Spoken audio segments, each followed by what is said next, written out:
Chapter 200. He originally thought that this was already enough to make him angry, and nothing else could surpass this matter. He didn't expect that he had underestimated his granddaughter's ability to cause trouble. After leaving home and coming back, she was actually found to be pregnant. A 14-year-old little girl was actually pregnant. This wasn't the most infuriating thing. The most infuriating thing was that this girl actually said that she didn't know who the child's father was. When he asked her what happened, she couldn't say anything at all. Feng Wuliu could only think that this good-for-nothing granddaughter of his had fallen into someone else's trap. After all, no matter how good-for-nothing Feng Wu was, he didn't believe that she would have the guts to have an affair with a man before they were even married. Although Feng Wu was also a victim in this matter, he thought that the reason why things ended up like this was because this girl was too willful and ran away from home, giving an outsider the opportunity to take advantage of her. Every time he thought of this, he was furious. Say, how did their Feng family give birth to such a stupid granddaughter? What kind of sin did they commit? Don't worry, father. Feng Wu already knows her mistake. She will definitely be obedient in the future. Madame Lan held Feng Wu's small hand and quickly said, why couldn't this child admit her mistake to her grandfather? If she continued to be so stubborn, her grandfather might get angry again. Xiao Wu, quickly tell grandfather that you know your mistake. Quickly say it.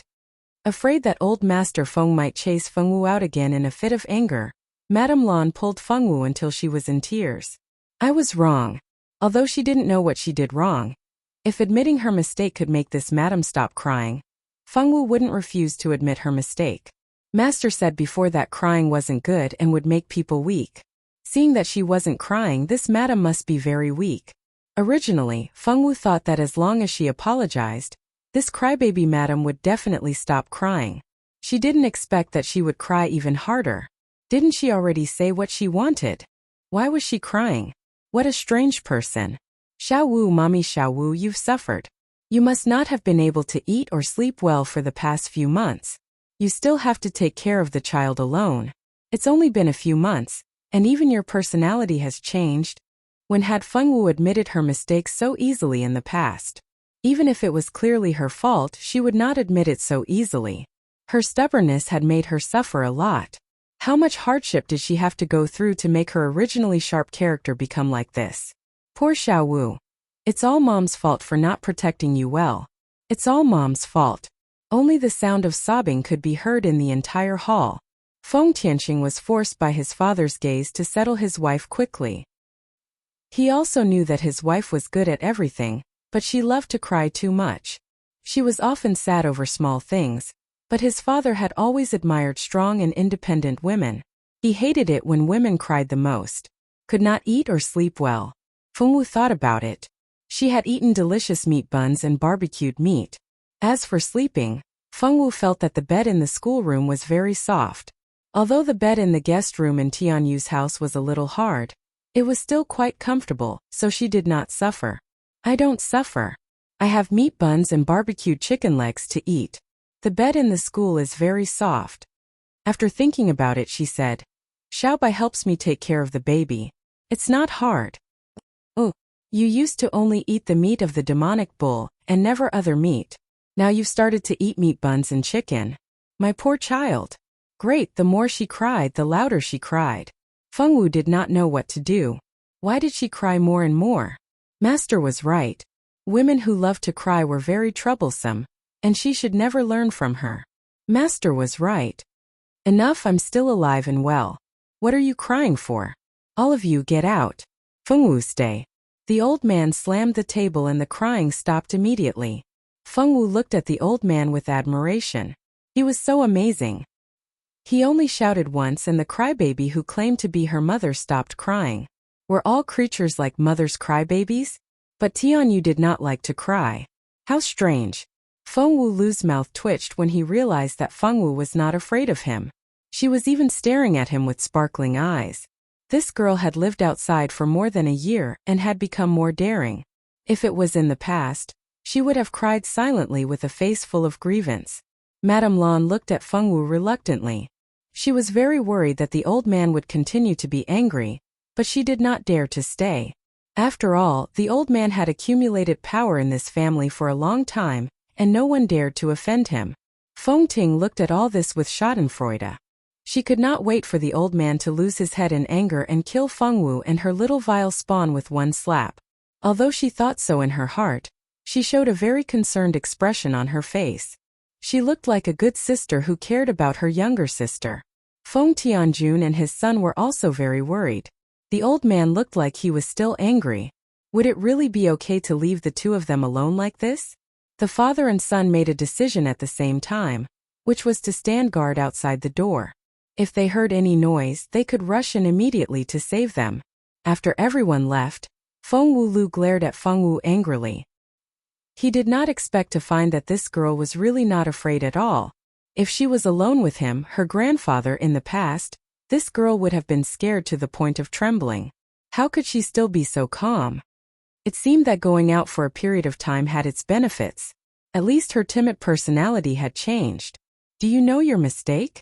After a light cough, Feng Wulu spoke expressionlessly. I know. Feng Wu's eyes sparkled as she obediently replied. This person was really amazing. She heard her brother say that this person was her grandfather. In the future, she must become strong and become like her grandfather. One shout and no one would dare to cry. You and that boy from the Cho family have fate. Don't think about him anymore. If you meet him in the future, find a good family. Who is that boy from the Cho family? She blinked her big eyes. Who else could it be? Pretending to be confused at this time, are you still thinking about Cho Ruobai?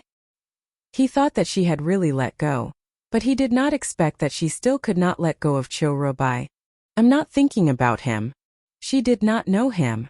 Forget it, I get angry when I see you. Leave the child here first. Go out and talk to your father.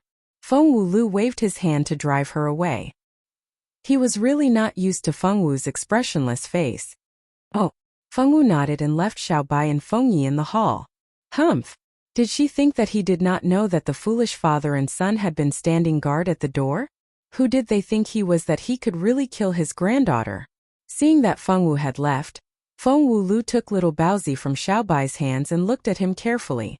Feng Wulu was still a stranger to little Baozi. Moreover, his embrace was a little uncomfortable.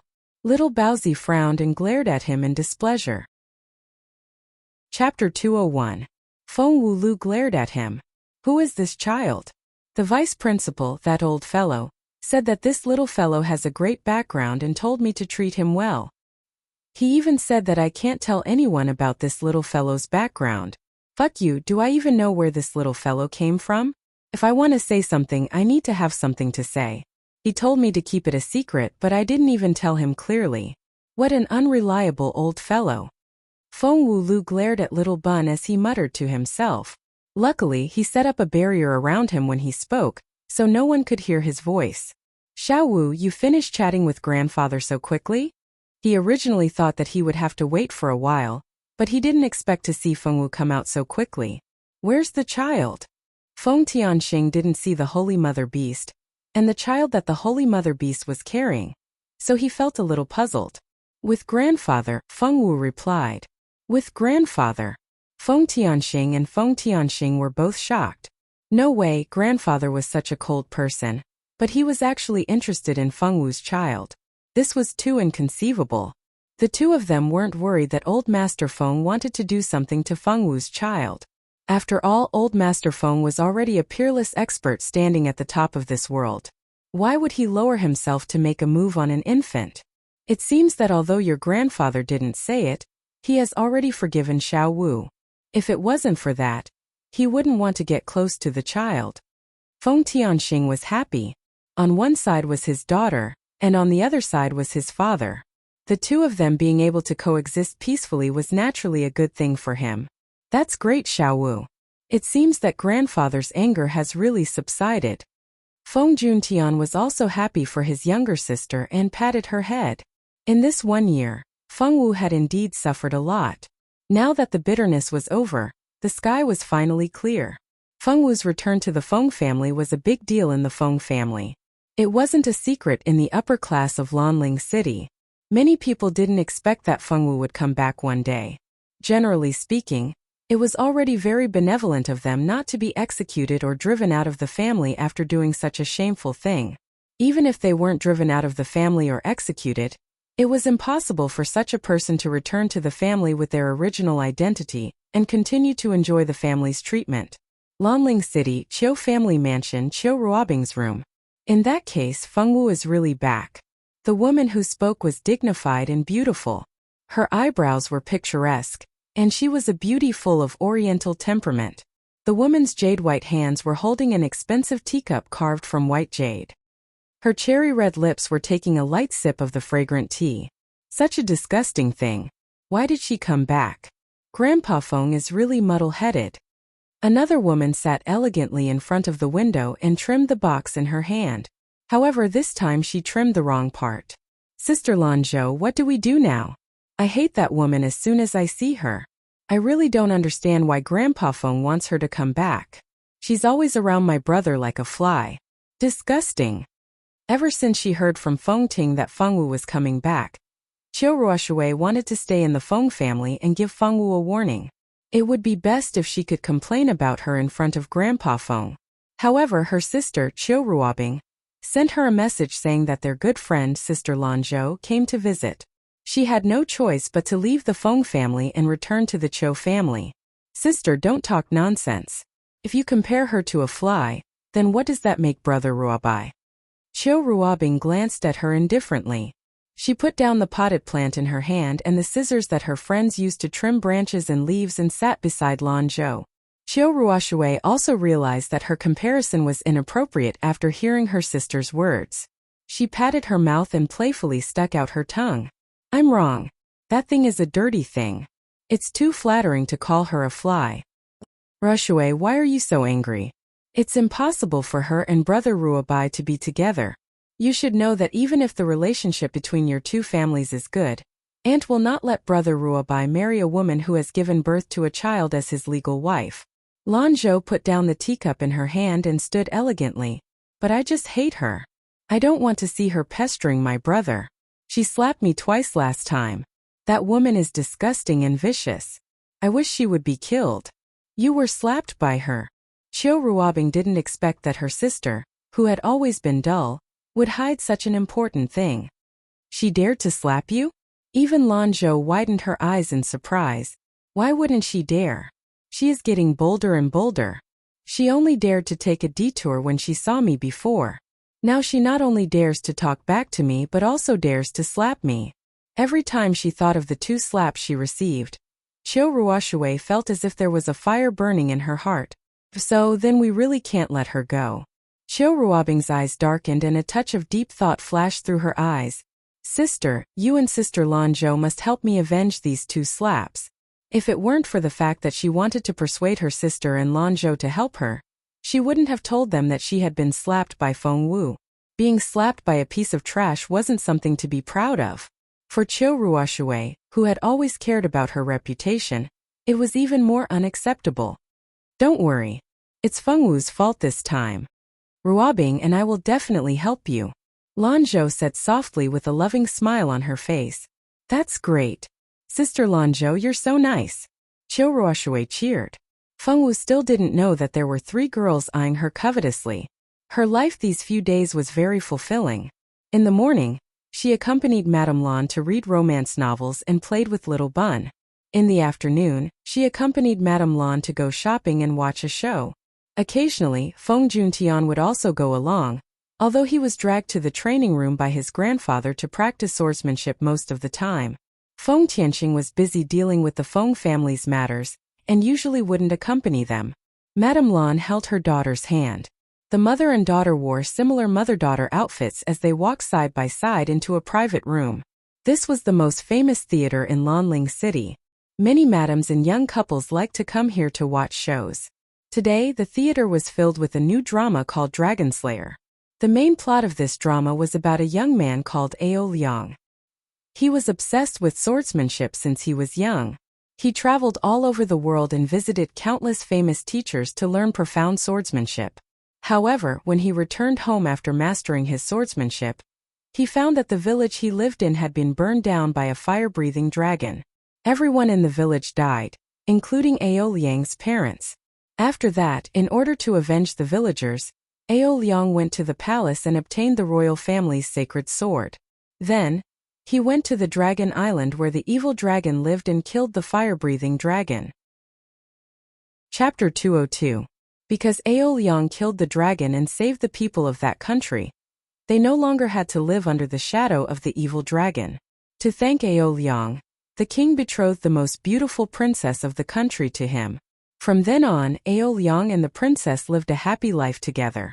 In this movie, Ao Liang was played by a very handsome Asian man. This man was called Watson, and was an actor that Madame Lan liked very much. Every time he acted in a movie, Madame Lan would definitely be there to support him. At this time, the movie was at the scene where Watson found out that the village he grew up in had been slaughtered by the dragon. His father, family, and friends were all gone. He was devastated and swore to avenge the villagers. Wawa, Ao Liang is so pitiful. He lost his family at such a young age. It's so tragic. What? Madame Lan grabbed her handkerchief and cried as she wiped her tears. Fengwu, why is that dragon made of cloth? Actually, that was a fake dragon made of a type of magical material. The material was indeed like cloth. As long as a bit of fire magic was injected into it, it would immediately give the illusion that a dragon had appeared. It looked no different from the real thing. However, Fengwu's eyes were sharp. She immediately saw that the dragon flying around was just a fake. Why was that person crying so pitifully to a piece of cloth, and even looking for a piece of cloth to take revenge? What a strange person. Wubburp. Madame Lan, who was crying so hard, almost swallowed her own saliva. That sword is clearly an ordinary iron sword. Why is it a holy sword? Fengwu's expressionless face was full of confusion as she watched that person fight the dragon made of cloth for 300 rounds with the iron sword. Madame Lan bit her handkerchief. She didn't want to watch a movie with Xiao Wu anymore. How could she let people watch a good movie? Damn! Madame Lan, who wanted to watch a movie with her daughter, didn't dare to ask Fengwu to watch a movie with her anymore. If she couldn't watch a movie with her daughter, then she'd make pastries together. Mother and daughter making pastries together, just thinking about it made her happy. Madame Lan sent away the servants in the kitchen and brought her daughter with her. She wanted to experience the joy of cooking together with her daughter. When the finished product came out, Madame Lan immediately regretted it. What was this? It was clearly the same steps, but why was the thing made by his daughter black? Moreover, it was emitting a strange smoke. Would it really not die after eating this kind of thing? Fengwu looked at Madame Lan with sparkling eyes, anticipating Madame Lan's taste test. Qinglian stood at the side and watched this scene. She was very worried that if her mistress really ate it, she would be poisoned to death. It's okay. Don't worry if you're just a little bit off. You just need to practice more. Although what Madame Lan wanted to say to her daughter the most was that she hoped that she would never cook again in this lifetime, when she saw her daughter's adorable expectant expression, she couldn't bring herself to say anything. In the end, the words that came out of her mouth became like this. In the end, both mother and daughter ate the biscuits made by Madame Lan. The biscuits made by Fengwu had already been cleared away by the kitchen maids as dangerous items. Da-da-da. Toothless little mouth was wide open as he used the rocking drum as a weapon. His little arms were strong as he used the rocking drum to hit the bed. He was having a great time playing alone. Young master, come drink some milk. This is the milk of a level 5 magical beast. It's very delicious. A maidservant ignored Little White, who was standing by the bed, and walked in with a bottle of magical beast milk, smiling amiably.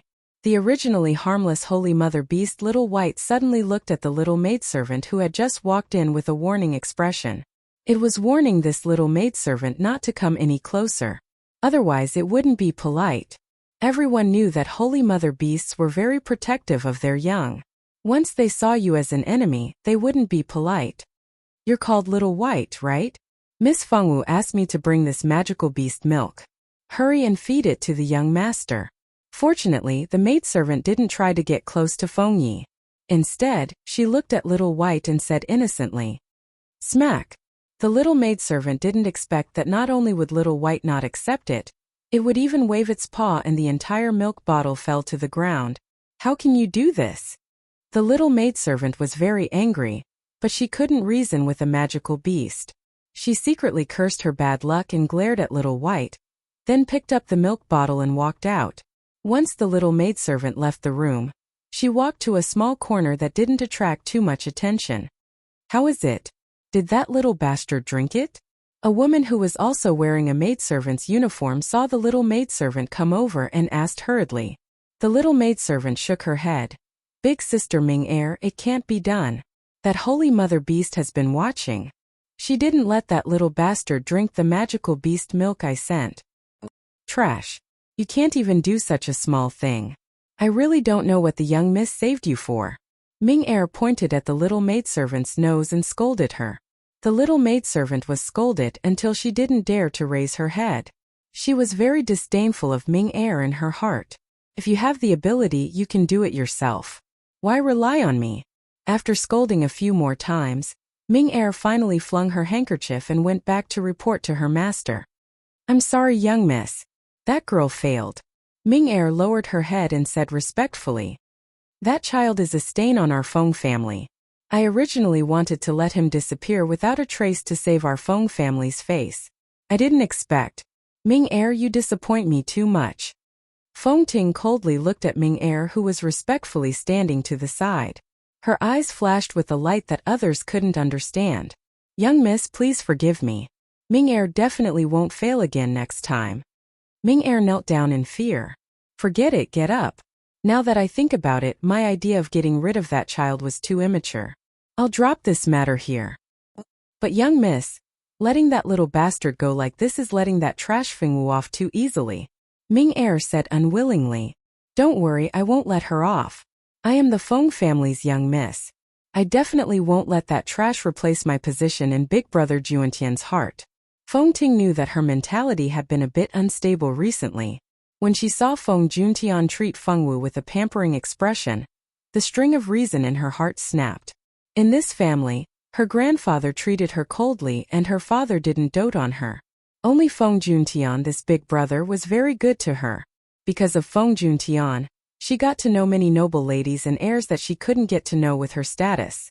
In order to gain Feng Juntian's favor, she put in a lot of effort and used all kinds of methods to let Feng Juntian see her tenacious and unyielding side. She knew that Feng Juntian admired the same kind of woman as her grandfather, a strong woman. If it wasn't for her father's deep love for Madame Lan, with Madame Lan's personality, she definitely wouldn't have been able to enter her grandfather's eyes. Chapter 203. She knew that it was impossible for her to curry favor with the three heads of the family. No matter how hard she tried, the three of them never doted on or ignored her. She was crazily jealous of Fengwu. Just because she was reincarnated into Madame Lan's daughter, she could gain everyone's attention without putting in any effort. Originally, Feng Juntian and Fengwu's relationship had always been bad. She even secretly mocked Fengwu. But now Feng Juntian, whom she had tried so hard to win over for so long, had sided with Fengwu just like that. Feng Juntian was her only hope in the Feng family in the future. She didn't want anyone to share Feng Juntian's love with her. Seeing Feng Juntian dote on Fengwu more and more, she felt threatened. She had to get rid of Fengwu and make the Feng family completely give up on her. Originally, she wanted to kill Fengwu's son just to make Fengwu suffer and vent the resentment in her heart. But now that she thought about it, she was too irrational at the time. Wouldn't killing Fengwu's son be helping Fengwu? Without this son, there wouldn't be a ready-made stain. As long as that little bastard was around, it would undoubtedly remind everyone that Fengwu was a little slut who gave birth to a child out of wedlock. After thinking it through, Feng Ting's heart calmed down. She wasn't in a hurry. She wasn't the only one who wanted Fengwu to disappear. With her understanding of Qiu Ruoshui, it wouldn't be long before Qiu Ruoshui made a move against Fengwu. It was just that she didn't know how she would deal with Fengwu. If necessary, she might be able to add fuel to the fire from behind. Just as Feng Ting thought, Qiu Ruoshui and Qiu Ruobing had already thought of a vicious plan against Fengwu, and this plan would be carried out in the next few days. On this day, Fengwu was playing with Little Bun in the garden when the maid suddenly brought over a young girl who was about the same age as Fengwu. Second Miss Yi Lin is here. The maid stood aside and said respectfully, Xiao Wu, why didn't you come and look for me when you came back? You don't know how bored I was when you weren't around. I didn't even have someone to talk to. You can leave first. I have something to say to your young miss. Lin bluntly dismissed these maids. These maids all knew that Miss Lin and second Miss Fengwu were best friends. Naturally, they didn't dare to disobey her. After the maids left, the girl named Lin intimately wanted to hold Fengwu's hand. Unexpectedly, Fengwu, who had always been close to her, took 2 steps back and avoided her hand. Lin was astonished. What was going on with Fengwu, this idiot? Did she discover something? But that was impossible. Fengwu was so stupid. What could she have discovered? Who are you? Fengwu hugged little Baozi and took 2 steps back. She pursed her lips and stared unblinkingly at this unknown girl in front of her. What's wrong with you, Xiaowu? I'm your cousin Lin. I'm your eldest aunt's daughter. How could you forget me? No way. Amnesia. She hadn't heard her aunt mention Fengwu's amnesia. Could it be that she was angry? Was it because of her idea that caused her to have a vile spawn? Was that why she was pretending not to know her? Xiaowu, are you still angry with your cousin? Your cousin did it for your own good. That's why I suggested you go to the dense fog forest to search for the legendary marrow cleansing fruit. I didn't think that something like that would happen to you in the dense fog forest. Your cousin really didn't do it on purpose. Please don't be angry with your cousin. If possible, I'd rather the one who got into trouble was me. Lin's eyes reddened as she spoke. She used the handkerchief she always carried to wipe her tears. She thought that Fengwu would immediately comfort her like before. After all, she was Fengwu's only friend since young. However, she was destined to miscalculate this time. Even in her dreams, she would never have thought that the real Fengwu had already died when she gave birth to the child. The one living in this body was just a soul from another world. The one who treated her as a friend or sister was the real Fengwu. The current Fengwu would not easily trust a girl who made her feel bad. Perhaps it was because the heavens doted on the naive. Fengwu had an extraordinary sense of value since she was young. She could tell who was sincere to her and who wasn't. Take Feng Juntian for example. When Fengwu first met him, she could feel his kindness and accepted his existence as an older brother. As for Feng Ting, although she kept saying that she was Fengwu's older sister, this older sister did not like her. In fact, she hated her. This was all that Fengwu could sense from Feng Ting. Because of this, Fengwu had never called Feng Ting older sister. Fortunately, the original Fengwu had never bothered with Feng Ting in the past, so no one suspected anything. Now, Fengwu felt that this girl's kindness was all fake. She could feel that this girl did not like her as much as Feng Ting. Unable to feel the kindness from this person who claimed to be her older cousin, Fengwu naturally did not believe her words. Although the Fengwu girl was not a smart girl, the instinct of a small animal to seek luck and avoid disaster existed. Lin cried for a full 5 minutes. When she realized that Fengwu, who used to be so nice, was actually standing in the distance with the child in her arms without any intention of coming over to comfort her, Lin almost did not know how to continue. No matter how many tricks she had up her sleeves, it was useless if no one was there to support her. What's going on? I saw Lin crying from afar. Aren't you 2 sisters usually as close as the same person? What's going on today? Madame Law noticed from afar that the atmosphere between this pair of cousins was not right, so she wanted to come over to see what was going on. When she got closer, the atmosphere between the 2 sisters became even stranger. One only cared about crying, while the other stood far away like a block of wood. There was no sign of their usual closeness. This made Madame Lan very puzzled. And, finally, someone came over. Lin breathed a sigh of relief. If there was no way out, she would not know how to end the situation. Why did this Fengwu become so difficult to deal with after going out? Could it be that she was too traumatized? Alright, Lin, stop crying. Tell me what's going on. She walked over to Lin and personally wiped her tears. It's nothing. I'm just blaming myself. When Xiaowu was in trouble, I wasn't by her side. After the incident, I couldn't help her much either. I'm sad. Of course, Lin could not tell the truth. No one knew the truth about Fengwu's accident except for her and Fengwu herself. If she told the truth and her grandfather's family found out that she was involved in Fengwu's pregnancy, Fengwu didn't know what her grandfather and uncle's family would do to her if they found out. Her father was only the head of a small family. She could not lose her grandfather's love and her uncle's love. Chapter 204. Madame Lan didn't know what her niece was thinking. She was quite touched to hear her concern for Fengwu. "You're so considerate. I'm very pleased to know that you care so much about Xiao Wu." Her tears fell as she spoke. Madame Lan was easily moved by small things, and now she was touched by Yi Lin's sisterly love. "Aunt, don't cry. It's all my fault for making you sad," Yi Lin said softly.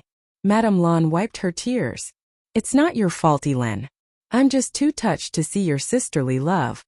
Yi Lin comforted Madame Lan a little more, and the two of them almost hugged each other and cried. Fengwu, on the other hand, seemed to have been forgotten by the two of them. "By the way, Yi Lin, why are you looking for Xiao Wu?" Madame Lan finally stopped crying, probably because she had cried enough. "It's like this. It's Women's Day in 3 days. I want to go with Xiao Wu to the river to release lanterns. Is that okay?" Yi Lin didn't expect to be delayed for such a long time. If it weren't for the fact that Madame Lan was the wife of the head of the Feng clan and her aunt, she would have left long ago. She didn't have the time to be sad with her. She really didn't understand why her uncle had married such a crybaby. How could she teach her a lesson if she cried every day? Madame Lan didn't know that her niece despised her so much. Instead, she felt that Yi Lin was a good person. She had almost forgotten about Women's Day, but Yi Lin still came to invite Xiao Wu out. As expected, they were blood-related cousins. After agreeing to let Fengwu and Yi Lin go out to release lanterns together, Fengwu was sold out by her mother just like that. Speaking of Women's Day, it was a festival unique to the ancient Eastern countries. Every year on this day, whether it was the royal family, noble ladies or commoners, they would all let their unmarried girls release lanterns at the women's river. It was said that as long as they wrote down their birthday and wishes on paper, and put them in the lanterns, their wishes would come true. Regardless of whether the Daughters' River was really that efficacious or not, there would definitely be countless unmarried girls who would go to the Daughters' River to light their lanterns on this day. Daughters' Day was a big festival in the ancient Eastern country. Grandfather Feng had personally ordered the two young ladies to go to the Daughters' River. It didn't matter if they lit up the lanterns or not. On such a lively day, the two young ladies naturally had to go out and have some fun. Of course, Grandfather Feng wouldn't let the two young ladies go to the riverside to light the lanterns by themselves. He still let Feng Juntian accompany them. As for the little bun, Feng Yi, he was carried away by Madame Lan. Although this child's background wasn't too glorious, he was adorable and very good at pleasing people. In less than an hour, he made Madame Lan, who originally had a grudge against him, accept Feng Yi. Among the remaining beasts of the Feng family, the 3 siblings of the Feng family came to the area that was specially circled for the children of aristocratic families and aristocratic families. Although every household could light up their lanterns by the riverside, there was still a difference between aristocrats and commoners. Aristocrats had their own pride and naturally wouldn't squeeze together with commoners to light up their lanterns. In order to let the children of aristocrats have a place where they wouldn't be disturbed, the imperial family specially circled an area and built a garden and a bamboo house here. This allowed these young ladies to admire the flowers and light up their favorite lanterns by the riverside. The bamboo house was very big, and was divided into 3 levels. The first level was for the daughters of some ordinary small aristocratic families. The second level was for the daughters of aristocratic families, and some of the daughters of aristocratic families. Only the princesses of the imperial family or guests who were personally invited by the princesses could go up to the 3rd level. This small bamboo house was also divided into levels. No one dared to barge in here. Fengwu and Fengting were naturally brought to the 2nd level. There were already some noble ladies sitting on the 2nd level. When these ladies saw Fengwu, they began to whisper softly. Some of the bolder ones even pointed at her. Because Feng Juntian was a man, it wasn't convenient for him to enter the bamboo house where the female guests were resting, so he didn't come with them. This allowed these women to act without any scruples. All the noble ladies here knew that Fengwu was impulsive and brainless. Every time she caused trouble, she would be the one to suffer. If she dared to cause trouble here, then so be it. The Empress had come early today. If she really dared to cause trouble, no matter how powerful the Feng family was, the Empress would still dare to punish her. These noble ladies all had very noble statuses. They didn't really hate Fengwu that much, but they couldn't bear to see her unpresentable appearance. She was the dignified Feng family's daughter of the first wife. So what if she was a piece of trash? Didn't her family also place importance on her? Yet she couldn't see past it. Every time she went out, she would make her presence known. Once she heard the word trash, she would lose control. Because of her personality, who knew how many times she had been schemed against by others? Yet she didn't learn from her mistakes and fell into the same pit every time. They really didn't know how this kind of unpresentable person was born into the Feng family. Thinking that such a thing had sneaked into their class, these noble ladies naturally felt disgusted as if they had eaten a fly. It seemed that even their own style had dropped. Feng Wu's scandal had already spread throughout the upper class. These noble ladies didn't sympathize with Feng Wu at all for her ending. A piece of trash naturally should stay where she should be. People still needed to be clear about their own position. If she didn't have a big head, then she shouldn't wear such a big hat. Being a commoner was the most suitable for her. Just when everyone thought that Feng Wu had already been kicked out of the Feng family to fend for herself, they didn't think that she would appear again. Thinking that such a thing would continue to disgust them, the noble ladies felt that even this daughter's day wasn't that happy. There was another reason why these noble ladies hated Feng Wu so much that even they didn't want to admit it. It was because of jealousy. They were jealous that Feng Wu didn't have to put in any effort to have her family love her. Even if she was a piece of trash, her family didn't give up on her. Yet she didn't live up to expectations. Thinking about themselves, in order to please their parents, they often forced themselves to do things that they didn't want to do. They also spent a lot of effort to learn those tiring talents. It was really infuriating to compare oneself to others. In short, for various reasons in this circle, no noble lady liked the original body. It would be best if she disappeared forever. Of course, there were also some noble ladies who didn't care about Feng Wu at all. They didn't even bother to look at her, let alone hate her. Feng Wu had just gone up to the second floor when she felt the malice from these noble ladies. Their undisguised disgust and undisguised verbal humiliation shot towards Feng Wu like a knife. Qiu Ruoshui and her sister Qiu Ruobing sat in a corner and sneered at Feng Wu. Make a scene, make a scene. The bigger the better. Chapter 205.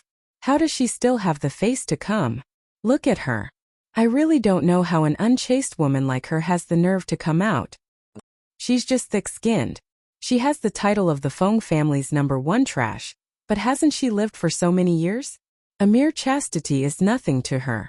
If I were her, I wouldn't have the face to go home. I really don't know why the Feng family would let such a shameful clansman go back. Yeah, if she was in my family, I would definitely beat that slut who ruined the family's reputation to death. The child is already born, yet she still dares to come and play with the river lanterns. I really don't know where she gets her face from. That's right. If I were her, I'd rather die. I wouldn't live to be a disgrace. The noble ladies who were spouting such vicious words were still elegant and noble. They didn't need to deliberately show it. The noble upbringing that was ingrained in their bones allowed them to maintain their elegance no matter where they were. If it was the original owner, she probably would have already rushed up like a madman and hit everyone she saw. The title of Little Evil Girl wasn't for nothing. However, the one standing here now wasn't the original owner, but a new soul from another world. Xiaowu, you're here. Why didn't you call me? A shout suddenly came from downstairs. This voice came from Yilin. Yilin was only the daughter of a small family's head. Although she was the daughter of the first wife, she didn't have the qualifications to go to the second floor. If Feng Wu and the others didn't bring her, she wouldn't have the courage to come up. Oh, it's Yilin. Come up quickly. Feng Ting looked downstairs and waved for Yilin to come up. Yilin was angry. A concubine's daughter could actually go to the second floor that she couldn't go to. She once again blamed her mother. Why did she have to marry the heir of a small family like her father? With her identity as the daughter of the first wife of the Feng family, she could marry anyone she wanted. Now, she was reduced to being the wife of a small family's head. Yilin's mother, Madame Feng Tianjiao, was also a top figure in the past. As the eldest daughter of the Feng family, her limelight was unparalleled. Many people guess which first-rate family she would marry into. No one would have thought that the heaven-blessed Feng Tianjiao would actually fall in love with the son of a small family and elope with him despite her family's opposition. Although she was caught after eloping for less than 2 hours, Feng Tianjiao didn't give up. She constantly went on a hunger strike to protest. In the end, she married the son of a small family as she wished, but the dowry wasn't much. After marriage, Feng Tianjiao's life wasn't as happy as she had imagined. It wasn't until she got married that she realized that life in a small family wasn't easy. Compared to her previous life, it was like heaven and earth. Unfortunately, it was too late for her to regret. There was no medicine for regret in this world. Yilin was Feng Tianjiao's eldest daughter. Feng Tianjiao gave birth to 2 sons and 3 daughters for that small family. It could be considered a prolific family, because her children were good. Although her life in that family couldn't be compared to the Feng family, it was still quite comfortable. No matter what, she was still the daughter of the first wife of the Feng family. That small family didn't dare to treat Feng Tianjiao badly, even if they had the guts to borrow from the heavens. Probably because she was used to being angered by everyone. After Feng Tianjiao got married, she became more and more arrogant and despotic. Even Feng Wulu and Feng Tianxing had a helpless expression when they talked about their daughter and sister. If it wasn't for that bit of blood relationship, the Feng family probably wouldn't have cared about her long ago. After getting Feng Ting's approval, Yilin lifted her skirt and went upstairs. As soon as she came up, she stood beside Feng Wu and Feng Ting. Her eyes looked around curiously. The surrounding young misses didn't even bother to look at her. No matter what, she was still the young miss of the Feng family. She looked like she hadn't seen the world and wasn't afraid of losing face. Yilin had always been a person with high standards but low abilities. She was spoiled by her good-for-nothing mother. If it wasn't for the fact that she knew how to act in front of the Feng family, she would have already been rejected by the head of the Feng family. Feng Ting hid the disdain in her eyes. Feng Wu was only worthy of associating with such a person. She knew that this Yilin often spoke ill of Feng Wu behind her back. The conflict between Feng Wu and her 2 younger sisters had Yilin's shadow behind it. Feng Wu only thought that Yilin was bullied by her 2 younger sisters at home, and stood up for her to beat up her 2 cousins every time. The result was obvious. She was the bad person, but she didn't get any good words. Not only was she scolded by her family, she even offended her eldest aunt's family. She was simply a big idiot. Let's go sit over there. Feng Ting pulled Feng Wu's hand and pulled her to an empty seat. This seat wasn't bad. She could see the scenery of the garden and Daughter River. Xiao Wu, Feng Ting, have you 2 heard? Among the male guests that came this time, there is an important guest. Yilin lowered her voice mysteriously and pretended to be mysterious as she looked around. Important guests, could it be the 3 princes? Feng Ting said without much care. Every day, Daughter's Day was like a big blind date venue. There would always be many young masters from aristocratic families, and people from the imperial family coming to support. Needless to say, there were a few couples that met on Daughter's Day. The 3 princes were frequent guests every year. Although there weren't many people who could get close to the 3 princes, this didn't affect the enthusiasm of the noble ladies. If she could become a prince's wife, she would be the object of envy of all the women in the country. Feng Ting didn't want to hook up with a prince to marry. First, her identity was there. The imperial family wouldn't let a concubine's daughter enter the door. Moreover, she had already found a target. Although she wanted the identity of a prince's wife, she didn't want it too much. In her heart, she was very disdainful of Yilin's wishful thinking. A daughter from a small family dared to dream about the position of a prince's wife. She really didn't know her own name. How could it be? This time it is a prince of the Silver Moon Ancient Kingdom. Although I don't know which prince it is a prince of the Silver Moon Ancient Kingdom. He is a true descendant of God.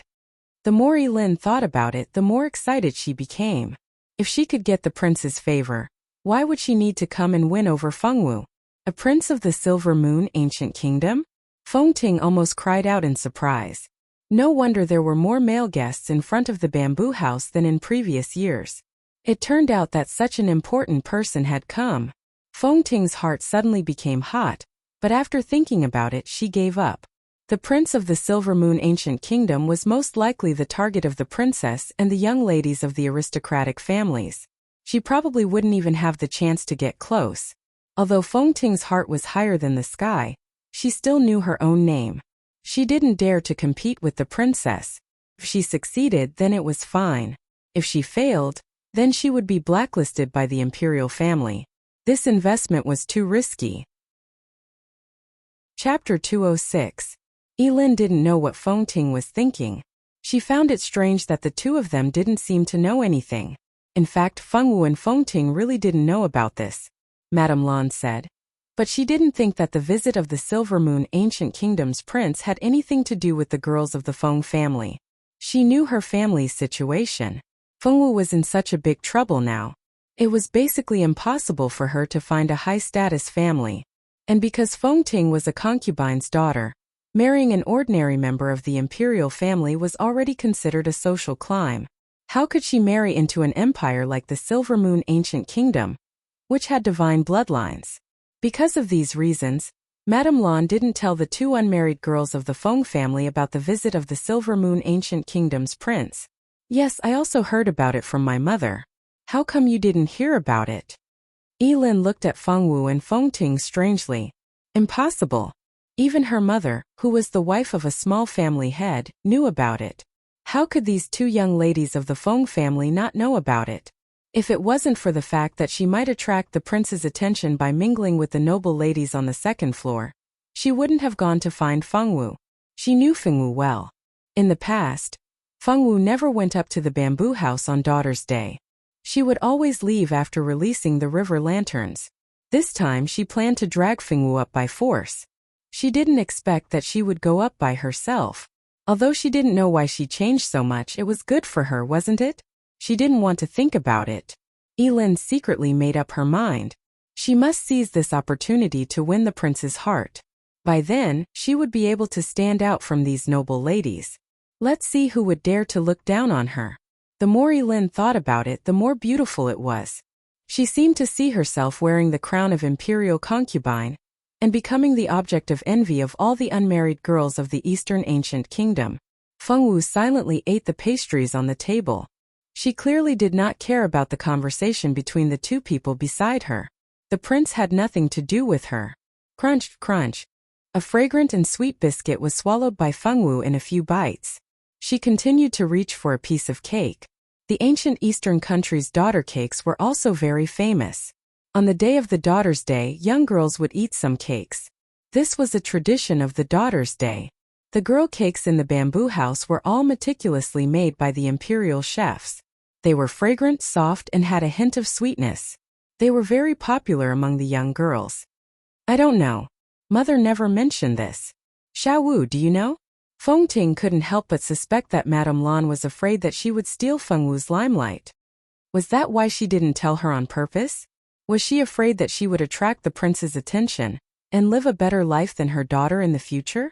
Feng Ting had never minded using the deepest malice to guess Madame Lan. She didn't believe that Madame Lan would treat her well. She didn't scold or beat her only because she wanted to maintain her virtuous reputation. Putting herself in her shoes, if her husband had children with another daughter, it would be strange if she treated them well.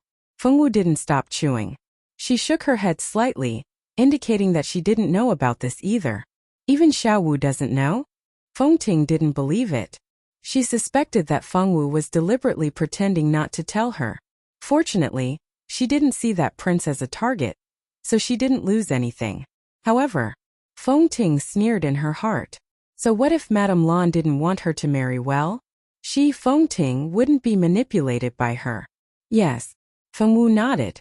She reached out her hand and continued to attack the next piece of cake. Ting Ting. Ruoshui, you're here too. I thought you were on the third floor with Princess Ronghua. Qiu Ruoshui was wearing a light pink dress today. She swayed as she walked over. She had obviously dressed up today. The material of her dress was made of a very rare magic material. The embroidery on her dress was obviously done with a special embroidery technique. There weren't too many accessories on her head. There was only a set of gemstone headwear of the same color as the dress. Although it looked simple, it was low-key and luxurious. Lanzhou's sister is on the third floor with the princess. This year, 5 princesses from the royal family are up there. Even the empress is here. My sister is afraid that I'll say something wrong, so she won't let me go up. Qiu Ruoshui rolled her eyes and said playfully. Princess Ronghua was the third daughter of the current Heavenly Kingdom's king. She was ranked third among the princesses. Although she wasn't the eldest princess, she was the empress's daughter. Her status was very high. Qiu Ruoshui's sister, Qiu Ruobing, had always been on good terms with Princess Ronghua. Among the young girls of the ancient eastern country, there were 3 recognized as the most outstanding women. The first was Princess Ronghua, the 3rd princess of the ancient eastern country. The second was Lan Zhou, the first daughter of the Lan family. The third was Qiu Ruobing of the Qiu family. Each of these 3 women had a peerless beauty that could cause the downfall of a country. There were simply too many pursuers to count. Because the status of the 3 women was very high, the empress specially prepared for Lan Zhou and Qiu Ruobing to go up to the 3rd floor. In the past, every year on Daughter's Day, Qiu Ruobing would take her sister Qiu Ruoshui up to the 3rd floor to show her face among the empress and the princesses. But this year was different. Today, Princess Ronghua had found her sweetheart, and she had the intention of marrying no one but him. Qiu Ruobing had always been a smart woman. She knew that Qiu Ruoshui had always been unrestrained and heartless. Usually it was okay, but now it was the sensitive period when Princess Ronghua wanted to capture the heart of that person. If Qiu Ruoshui said something that shouldn't be said, then her relationship with Princess Ronghua would definitely be affected. I see. Ruoshui, come and sit down. Don't stand there. Fengting took Qiu Ruoshui's hand and let her sit next to her. Miss Ruoshui, you are so beautiful today. You deserve to be the first daughter of the Qiu family. Lin came up with a flattering face and flattered. Lin had always been jealous of the good relationship between Fengting and Qiu Ruoshui. How could a mere daughter of a concubine know such a high-status friend? It was simply unfair. Because of the resentment in her heart, every time she had a chance to get close to Qiu Ruoshui and her sister, Lin would never let go of any opportunity to flatter them. I am beautiful every day. You don't have to tell me that. Qiu Ruoshui glanced at her impolitely. She looked down on Lin, who wanted to flatter noble girls all day long. Only Fengwu, who was not presentable, would treat such a person as a friend. I said something wrong. I said something wrong. Miss Ruoshui, you are so beautiful every day. After getting snubbed, Lin didn't insist on flattering him. She sat quietly at the side and didn't say anything. Chapter 207. Xiao Wu, don't just eat desserts. Drink some tea. This is crouching dragon flower tea. Only the palace has it. It's not easy for us to drink it normally. Qiu Ruoshui and Fengting sat on the side and chatted, ignoring her. Lin could only focus her attention on Fengwu. This crouching dragon flower was a special flower on a certain mountain in the ancient eastern country. This flower's fragrance could spread for hundreds of miles. If a woman drank it often, she would not age and her skin would always be tender and lustrous like a young girl. Later on, someone made crouching dragon flower into tea, and it became a tribute for the royal family. Other than a few large aristocratic families who could obtain some through special channels, it could be said that it was almost impossible for others to obtain it. Every year on Daughter's Day, the royal family would provide crouching dragon flower tea to the female guests in the bamboo house. This was also the only chance that the noble ladies of small aristocratic families had to drink crouching dragon flower tea every year. As Lin spoke, she had already poured a cup for herself and drank a big mouthful with a face of enjoyment. Fengwu saw that the crouching dragon flower tea was bright red in color and had a fresh fragrance. She also poured a cup for herself. After drinking it, Fengwu's eyes lit up. It was delicious. After drinking a few more mouthfuls, Fengwu then started to eat the daughter cakes and shortbread. Fengwu, who was busy eating, did not notice that Qiu Ruoshui, who had ignored Lin just now, actually gave her a look of praise. Fengting did notice it, but she was happy to see Fengwu be unlucky, so she naturally did not speak up to remind her. The noble ladies on the 2nd floor admired the flowers and the scenery as they drank tea and chatted. Soon it was time to release the lanterns.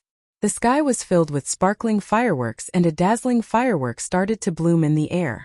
When the noble ladies saw this beautiful firework, they could not sit still and started to walk towards the garden in 2s and 3s. In front of the garden was the Daughter River. The noblewomen's river lanterns were all brought from their own homes.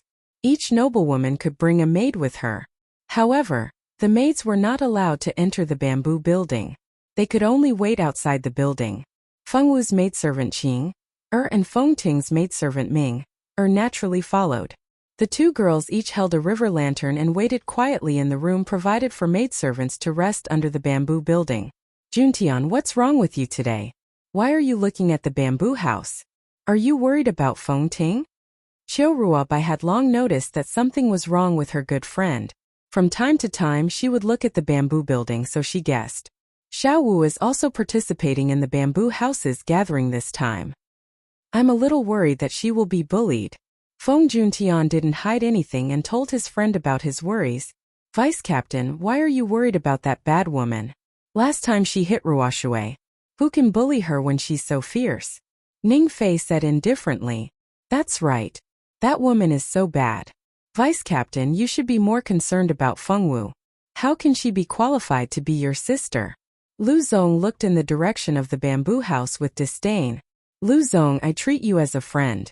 If you also treat me as a friend, please don't talk about Xiao Wu like that. Feng Juntian coldly looked at the two of them. Because he had already decided to be a good brother, he naturally didn't want his good friend to say anything bad about his sister. Lu Zong and Ning Fei exchanged a look. They understood Feng Juntian and could tell that he was serious. No matter how much they hated Fengwu, they didn't want to fall out with their good friend because of that woman. Thus, the two of them obediently shut their mouths. This was the first time Qiu Ruobai had heard about her younger sister being beaten. Her two younger sisters were the treasures of the family. Normally, they were extremely spoiled. Since they were young, not a single finger had been touched. Now she actually heard her two good friends say that her younger sister was beaten. Moreover, the one who did it was Fengwu, who was recognized by the entire ancient eastern country as trash. No matter how she thought about it, this matter was too fantastical. Qiu Ruobai, who had been smiling lightly, almost couldn't smile for the first time. Thinking about Fengwu's trash strength, even if her younger sister wasn't a peerless expert, dealing with the trash was definitely not a problem. Thus, when she first heard about this matter, Qiu Ruobai's first reaction was disbelief. You said that Fengwu hit Ruoshui. What happened? Although she didn't think this matter was true, she still understood these two good friends. These two had always been good friends with Ruoshui. It was impossible for them to make such a joke about Ruoshui. Ning Fei and Lu Zong carefully glanced at Feng Juntian. This wasn't what they wanted to say. They only said it because the captain asked them. At worst, they wouldn't say anything bad about Fengwu. Thus, the two of them said that Qiu Ruoshui's one-sided provocation was that the two girls accidentally met in the mirage and then quarreled. In the end, Fengwu flew into a rage out of humiliation and hit Qiu Ruoshui. After hitting her, not only did she not apologize, but she also spoke ill of her. In the end, they didn't pursue the matter and let Fengwu go because of the vice captain. Qiu Ruobai pressed her throbbing forehead. Did these two people think that she didn't know their personalities? She was afraid that she would only listen to half of what they said. Jinli, you tell us. Compared to those two unreliable fellows, she still believed in the steady Jinli more. When we were doing a mission in the Mirage, we met Fengwu and her friends. Ruoshui went up to provoke them and said a lot of unpleasant things. We didn't know when Fengwu's strength increased greatly, but when we let our guard down, she slapped Ruoshui twice. Later, Yu Zong and Ning Fei asked Fengwu to apologize, but Fengwu refused no matter what. The two of them then fought with Fengwu's friends. Unexpectedly, one of Fengwu's friends used an image stone to record the scene. In order to not let this matter escalate, I took Ruoshui and the two of them and left first. Jin Li's narration of the matter was much more objective. He didn't add too many personal opinions into it.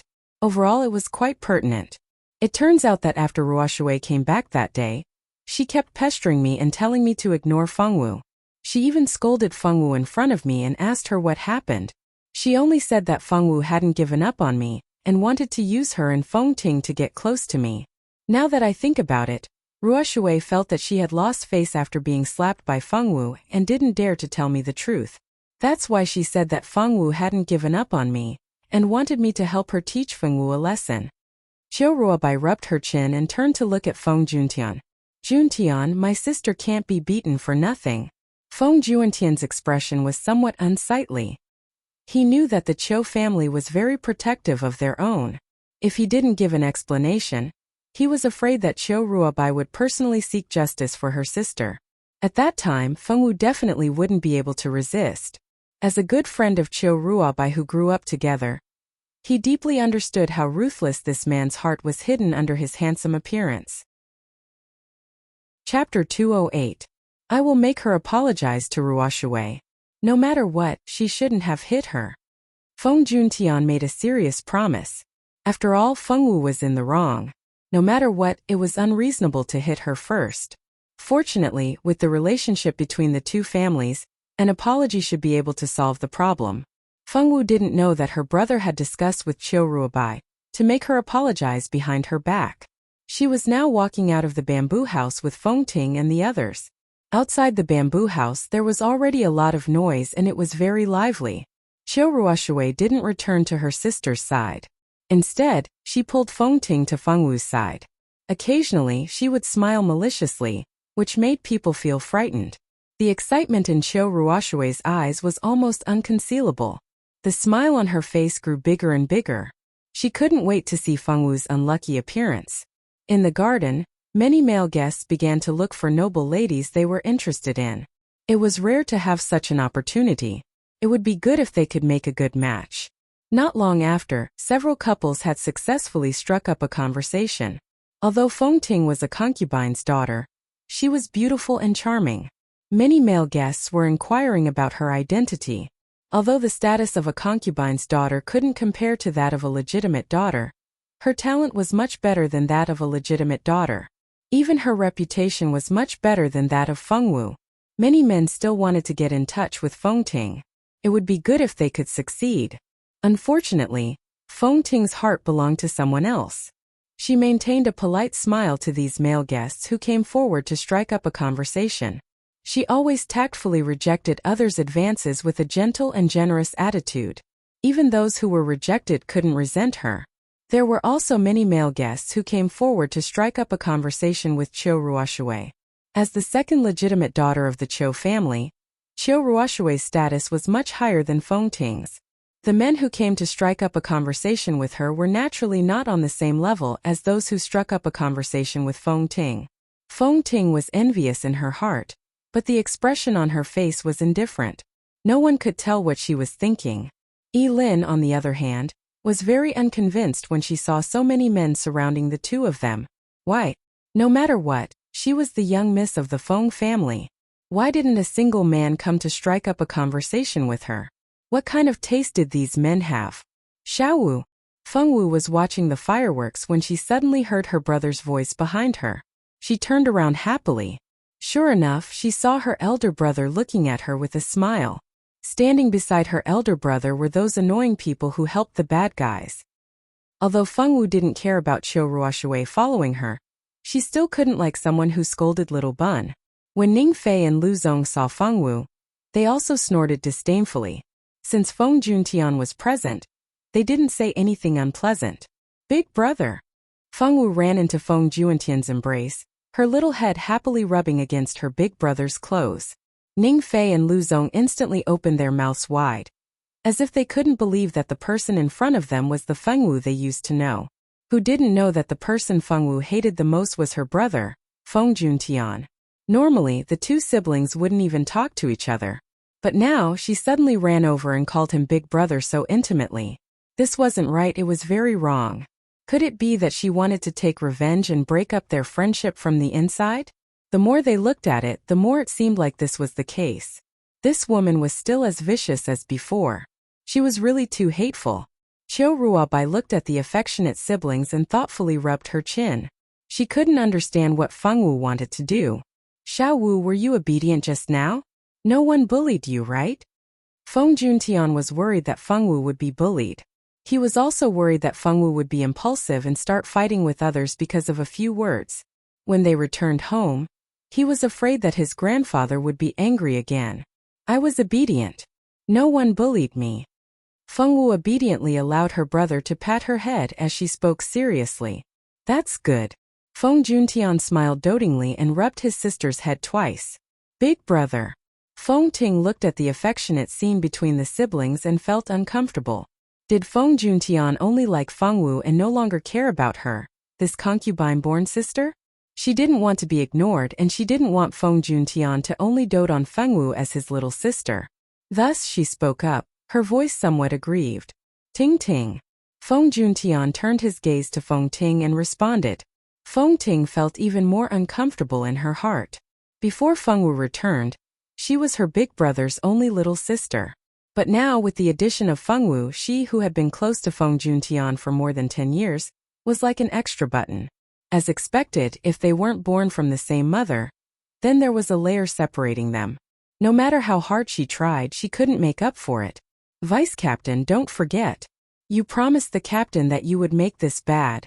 Fengwu apologized. Ning Fei originally wanted to call her a bad woman out of habit. Fortunately, he reacted quickly and turned around. Ning Fei thought with lingering fear. That's right, that's right. Vice Captain, quickly make Fengwu apologize. She should apologize for hitting Ruoshui. Lu Zong chimed in loudly from the side. Feng Juntian coldly glared at the two of them. He turned Fengwu around and made her face Cho Ruoshui. Xiao Wu, big brother heard that you hit Ruoshui. It's wrong to hit people. You should apologize to Ruoshui. Do you understand? Feng Juntian didn't use his identity as her big brother to force Fengwu to apologize. He wanted to try and reason with her. He felt that Fengwu had grown up a lot recently. Perhaps he could make her take the initiative to apologize. Fengwu heard Feng Juntian's words and looked at Qiu Ruoshui. She pursed her lips tightly and didn't say anything. Why did Big Brother want her to apologize to this bad person? This bad person scolded her baby and scolded her. Xiao Wu didn't like bad people. She didn't want to apologize. But if she didn't apologize, Big Brother wouldn't like her anymore. Big Brother treated her well, just like the older brothers of the little girls at the foot of the mountain. He would pamper her and buy her delicious food. She didn't want to lose her big brother and didn't want to apologize. What should she do? Fengwu girl rarely felt so distressed. But now she felt very helpless and didn't know what to do.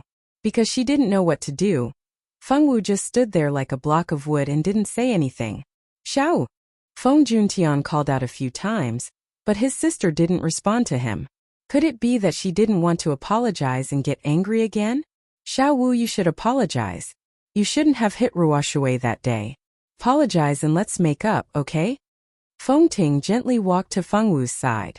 She wanted to hold Fengwu's hand, but Fengwu girl hid her hand behind her back and didn't let her. Xiao Wu. Feng Ting looked at Fengwu with hurt. She called out Fengwu's name pitifully. Unfortunately, Fengwu lowered her head and didn't even look at her. She just gave her a black crown. Fengwu, you're bullying Tingting again. You're always like this. Isn't it because Tingting is better than you? You're so narrow-minded. Qiu Ruoshui glared at Fengwu indignantly, as if Fengwu had done something disgraceful by not accepting Feng Ting's kindness. Chapter 209. Lu Zong and Ning Fei were naturally the same as Qiu Ruoshui, and looked at Fengwu with displeasure. Humph! Bad woman. You only know how to bully others with your status as the Feng family's legitimate daughter. You really don't know how to repent. No wonder the captain doesn't like you. It would be strange if anyone would like a woman like you. Hurry up and apologize to Ruoshui. This time, not only do you have to apologize to Ruoshui, but you also have to apologize to Feng Ting. Lu Zong shouted. Feng Juntian looked at this scene with a headache. He didn't know what was going on, but things seemed to be getting more and more troublesome. He felt that Qiu Ruoshui, Lu Zong, and Ning Fei's reactions were too much. He knew that Xiao Wu had never liked Feng Ting. He didn't force her to get along with Feng Ting. In any case, in a large family, it was almost impossible to find a legitimate daughter and a concubine's daughter who had a good relationship. Feng Juntian was very unhappy that Lu Zong wanted Fengwu to apologize to Feng Ting. Feng Ting and Fengwu were both members of the Feng family. Even if Fengwu did something wrong, only the Feng family had the qualifications to make her apologize. Lu Zong and the others had overstepped their boundaries. Lu Zong, the matter between Fengwu and Feng Ting will naturally be handled by Juntian, a member of the Feng family. The implication was that his actions had overstepped their status as friends. Lu Zong was reminded by Qiu Ruobai, and also understood his mistake. He shut his mouth and no longer forced Fengwu to apologize to Feng Ting.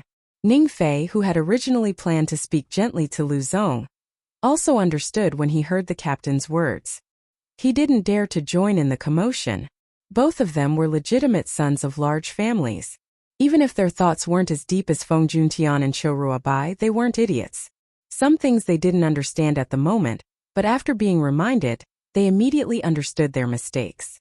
On the other hand, because Qiu Ruoshui had always been spoiled by her family, she never had the concept of overstepping her boundaries. She only knew that her good friend had been bullied by Fengwu, this trash. If she didn't apologize, she wouldn't be able to swallow this anger. I told you to apologize. Did you hear me? Are you playing dumb? Let me tell you, there's no way. You must apologize to me and Ting today. Otherwise we won't be finished. With her brother here and two friends helping her, Qiu Ruoshui had nothing to fear this time. Fengwu still kept her head down. Even if she didn't say anything, she still wouldn't say anything. She looked like she was going to be a wooden puppet until the end. Qiu Ruobai frowned as she looked at her younger sister's unreasonable behavior. She wondered if she and her parents had spoiled her too much, spoiling her so much that she didn't know how to analyze the pros and cons. In front of the son of the first wife, she wanted a daughter of the first wife to apologize to a daughter of a concubine. If she had forced a small family, everything would have been fine. After all, the strength of the Qiu family was there. Even if that person had resentment in his heart, he wouldn't dare to disobey, let alone take revenge. It just so happened that the person she forced was the daughter of the first wife of the Feng family, who was as powerful as the Qiu family. A person who could do this kind of thing could be called brainless. It just so happened that this brainless person was her own little sister. Enough, Roshu. Then he looked at Fengwu and said, Fengwu, as long as you apologize to my sister, the matter of you hitting her will be forgotten. In the future, no one in the Qiu family will pursue this matter. Brother. Qiu Ruoshui didn't want to comply. How could she be let off so easily with just an apology? If she didn't slap her a few times, she wouldn't be able to vent her anger. I said that's enough.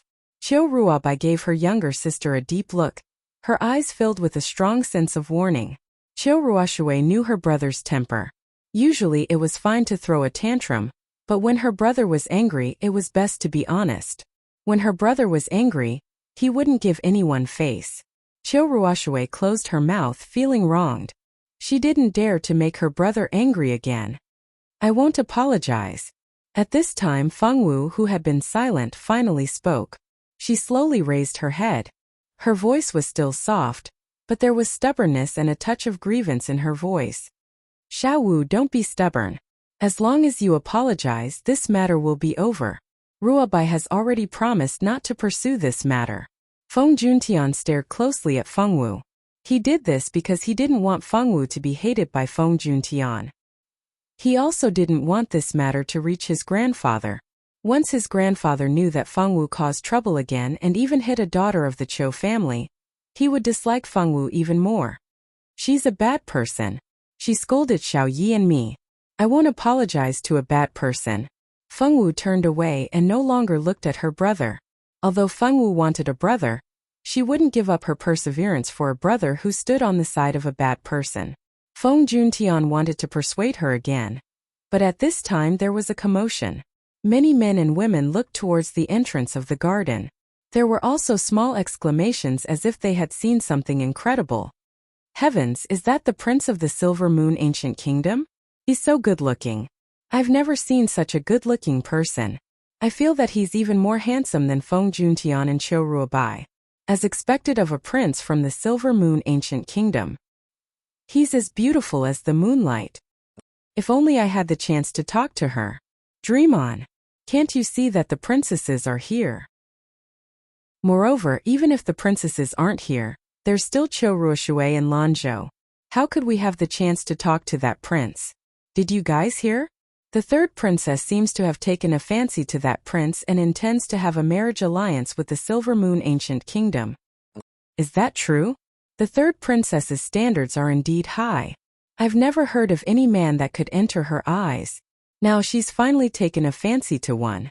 What's so strange about that? That prince is so good-looking and has a noble background. I'm afraid there are many girls who have taken a fancy to him.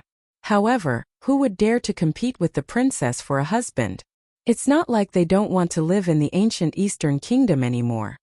The girls' discussion flooded into the ears of Fengwu's group. Only now did they notice that tonight's distinguished guest had arrived. Separated by the crowd, they couldn't see whether the prince was as handsome as the girls described him to be. Feng Juntian didn't mention the apology again. After all, now wasn't the time.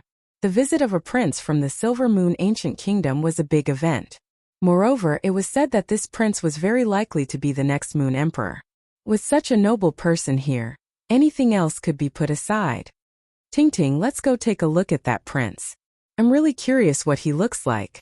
With a new distraction, Qiu Ruoshui immediately forgot that she was still waiting for Fengwu's apology. Although Qiu Ruoshui didn't have any other thoughts about this mysterious prince, she was very curious about what kind of person he was. Was he handsome? She heard that the people from the Silver Moon Ancient Kingdom were all handsome men and beautiful women because of the protection of the moon. She didn't know if this was true or not. Chapter 210. Qiu Ruoshui was very curious about the prince.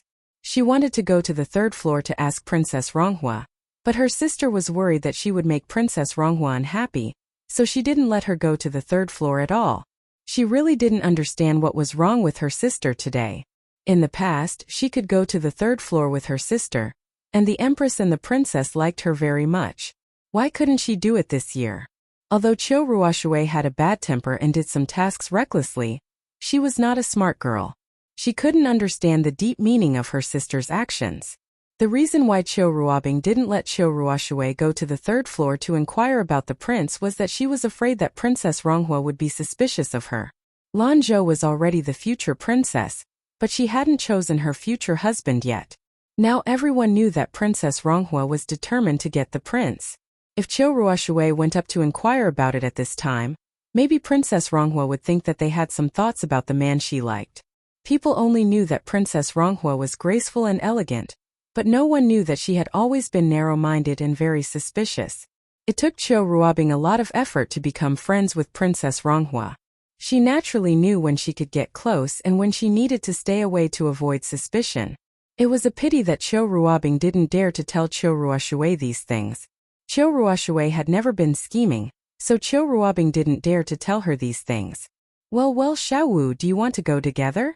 Feng Ting nodded, then turned to ask Fengwu, who knew that Fengwu turned her head and ignored her. Feng Ting smiled awkwardly. Humph, you don't know how to appreciate kindness. Ting, let's go. Don't pay attention to that guy. Qiu Ruoshui made a face at Fengwu, then pulled Feng Ting and ran into the crowd. Feng Juntian saw this scene and could only smile helplessly. Although Xiaowu had become obedient, she was still as stubborn as before. As long as she thought it was right, no one could make her bow her head. Fengwu was very unhappy, because everyone here wanted her to apologize to the bad guy, even her favorite brother. Fengwu felt wronged. Her master had told her that if someone said bad things about her, she should hit them back if she didn't want to listen. She was very obedient to her master. That bad person said bad things about her and the baby. She hit them back, but her brother said that she was wrong and wanted her to apologize. She didn't want to apologize. They were all bad people. Fengwu missed her master, and she missed him more and more.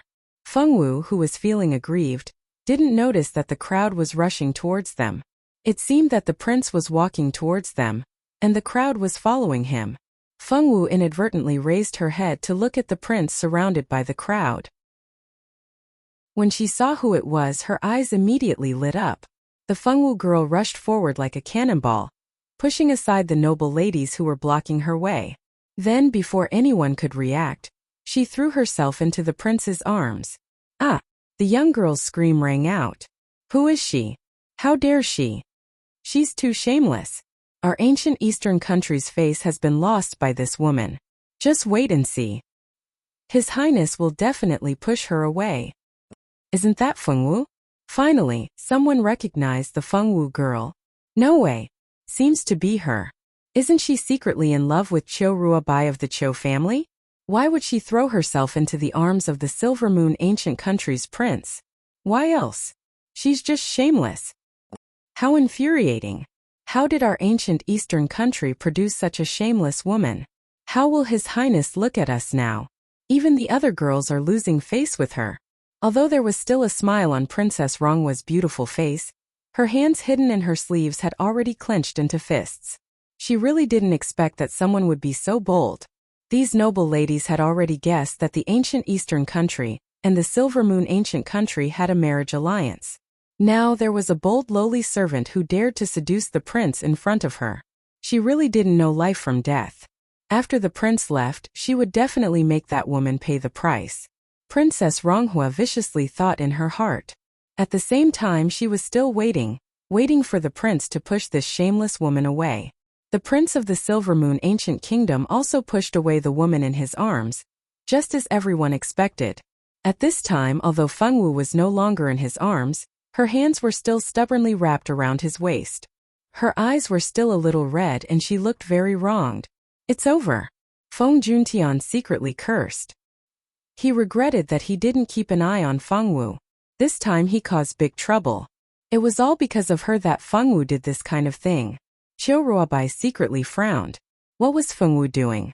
Didn't she know that this would cause trouble for the Feng family? Qiu Ruobing stood behind Princess Ronghua and looked at this scene coldly. What was going on? It was reasonable to say that that kind of medicine shouldn't take effect so soon. Although she wanted to avenge her sister, she would never choose this time. It was reasonable to say that the medicine would take effect at least half an hour later. Qiu Ruobing was puzzled. Yilin walked away alone after leaving the bamboo house. She didn't want to be suspected. She didn't expect Qiu Ruoshui to be so cruel. What kind of medicine did she use? Would the Feng family be implicated? Although Yilin was ambitious, she didn't want to harm the Feng family. No matter how stupid she was, she knew that the Feng family was her strongest backing. As long as the Feng family existed, no matter who she married in the future, she would not be treated coldly by her husband's family. If she had known that Fengwu would cause such a big trouble today, she wouldn't have agreed to help set up Fengwu in order to please Qiu Ruoshui. Now, not only was Fengwu unlucky, but even the Feng family would be blamed for not teaching their daughter well. Although there would be no real punishment, the reputation of the girls in the Feng family would be ruined. Not teaching their daughter well? Fengwu was not the only girl in the Feng family. She, the cousin of the Feng family, would also be unlucky. Yiting was so regretful that her intestines almost turned green. Fengting was also regretful.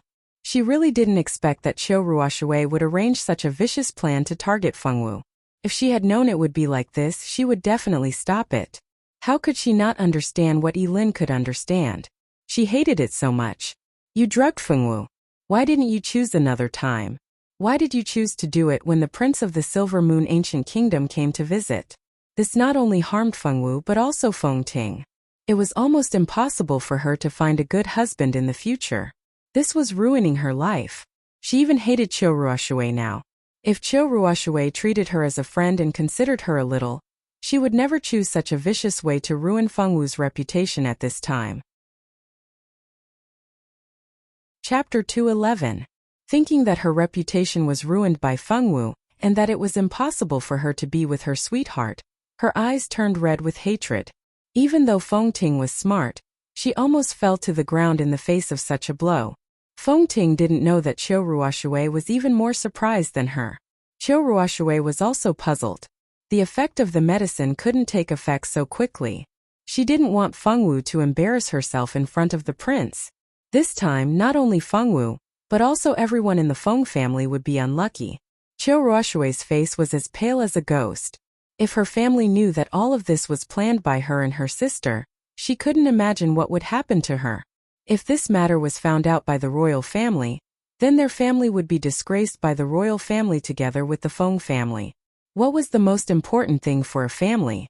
Wasn't it face? Once she made the Qiu family lose face in front of the other major families, then Grandpa would never let her go. Just thinking about her own fate made Qiu Ruoshui tremble with fear. At this time, Qiu Ruoshui didn't know that before the Qiu family could do anything to her, the person next to her already wanted to strangle her to death.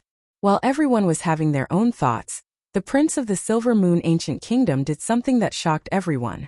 When he saw Fengwu's face, he was surprised at first. Then, he gently reached out his hand and rubbed Fengwu's dark little head.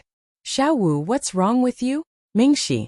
Fengwu softly called this name and threw herself into the other party's arms. She buried her head in the other party's chest and didn't say anything. Yes, this visiting prince of the Silver Moon Ancient Kingdom was Mingxi.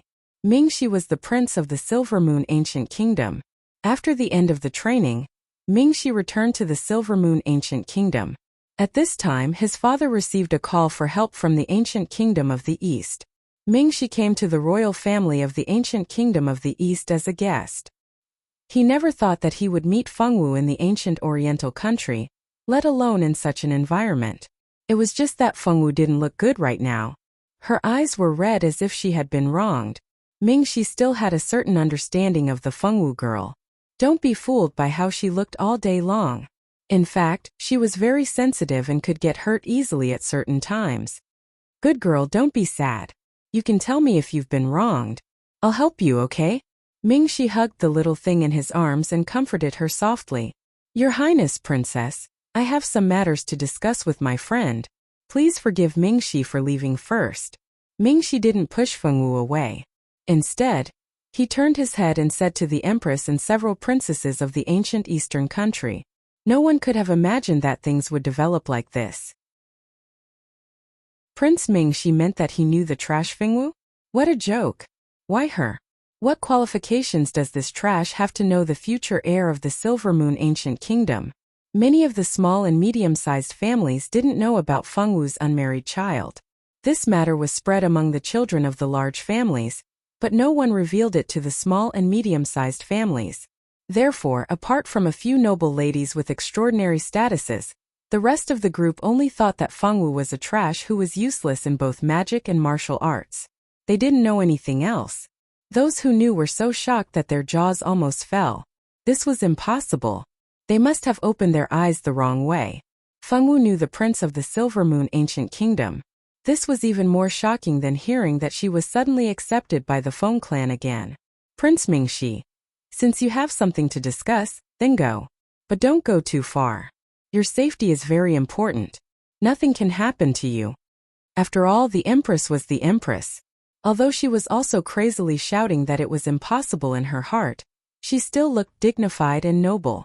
She didn't show any displeasure at Mingxi's sudden departure. Mingxi nodded, took Fengwu's hand and left. But with the Empress's reminder, they shouldn't go too far. Princess Ronghua looked at the scene of the two leaving hand in hand. Her heart was filled with jealousy. Why? Why did a woman with a bad reputation dare to come and steal her husband? She couldn't compare with that woman. She was so cold to her but so gentle to Fengwu. Lanzhou and Qiu Ruobing stood on the left and right of Princess Ronghua. They exchanged a look and didn't speak. The Empress patted Princess Ronghua's hand and organized the noble ladies as if nothing had happened. They were going to write down their wishes as in previous years, and then put their wishes in the river lantern. Princess Ronghua soon came to her senses after the Empress's reminder. She was a noble royal princess. She couldn't be laughed at. Thinking of this, she cheered up again. She acted like a noble lady and smiled elegantly and charmingly. She didn't mention that Prince Mingxi just left her in Fengwu. The remaining 4 princesses, except for the first princess, were not born of the same mother as Princess Ronghua. They were happy to see her make a fool of herself. Prince Mingxi was so excellent. Of course, there was more than one princess who liked him. However, Princess Ronghua suppressed the other 3 princesses because she was the Empress's daughter. Since Prince Mingxi came to visit, Princess Ronghua had not let them get close to her. She guarded against them as if they were thieves. Regarding Ronghua's tyranny, they dared to be angry but did not dare to say anything. After all, Ronghua had a powerful mother, and she herself was Imperial Father's most favored princess. Whether it was in terms of background or love, they could not compete with her. The 3 princesses could only shut up and did not have any more ideas about Prince Mingxi. Unexpectedly, someone else took action when they didn't, and it seemed to be successful. No matter who the woman was, they would be happy as long as they could make Princess Ronghua suffer. Unlike the princesses who were gloating over Feng Juentian's misfortune, everyone on Feng Juentian's side had more complicated thoughts. Feng Juentian had even thought of capturing Fengwu. But fortunately, he had changed his mind later on. Mingxi and Fengwu were unaware of all this. The two of them found a small corner that wasn't too conspicuous and sat together. Feng Wu's pink and tender face was expressionless. She told them how bad the bad people were, how bad her brother was, and how everyone forced her to apologize to the bad people. Seeing Feng Wu's pitiful little eyes, Mingxi felt his heart soften. It's okay. If you don't want to apologize, then don't. It's not your fault. Feng Wu's eyes lit up when she heard this. Her whole person seemed to be in high spirits. He was really like her master. If it was her master, he definitely wouldn't make her apologize. And I know. Master said that if anyone bullies me, then I have to fight back. I have to beat them until they're afraid. They won't dare to bully me anymore. Feng Wu girl said with a smile.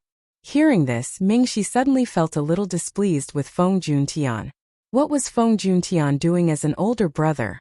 That person from the Chou family still knew how to protect his little sister, but he forced Feng Wu to apologize to someone who insulted her.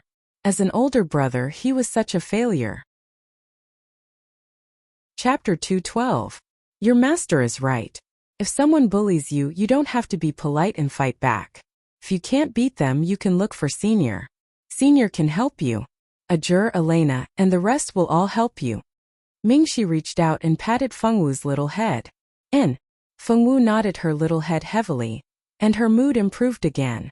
Mingxi and Feng Wu didn't chat for too long. After all, there were too many people here, and they didn't know when someone would come looking for them. It really wasn't a safe place to chat, so the two of them didn't chat for long before they appeared in front of everyone again. When Feng Juntian saw his sister, he immediately chased after her. Xiao Wu. When Feng Wu saw that Feng Juntian didn't say a word, she would have already pounced into her brother's arms and acted coquettishly.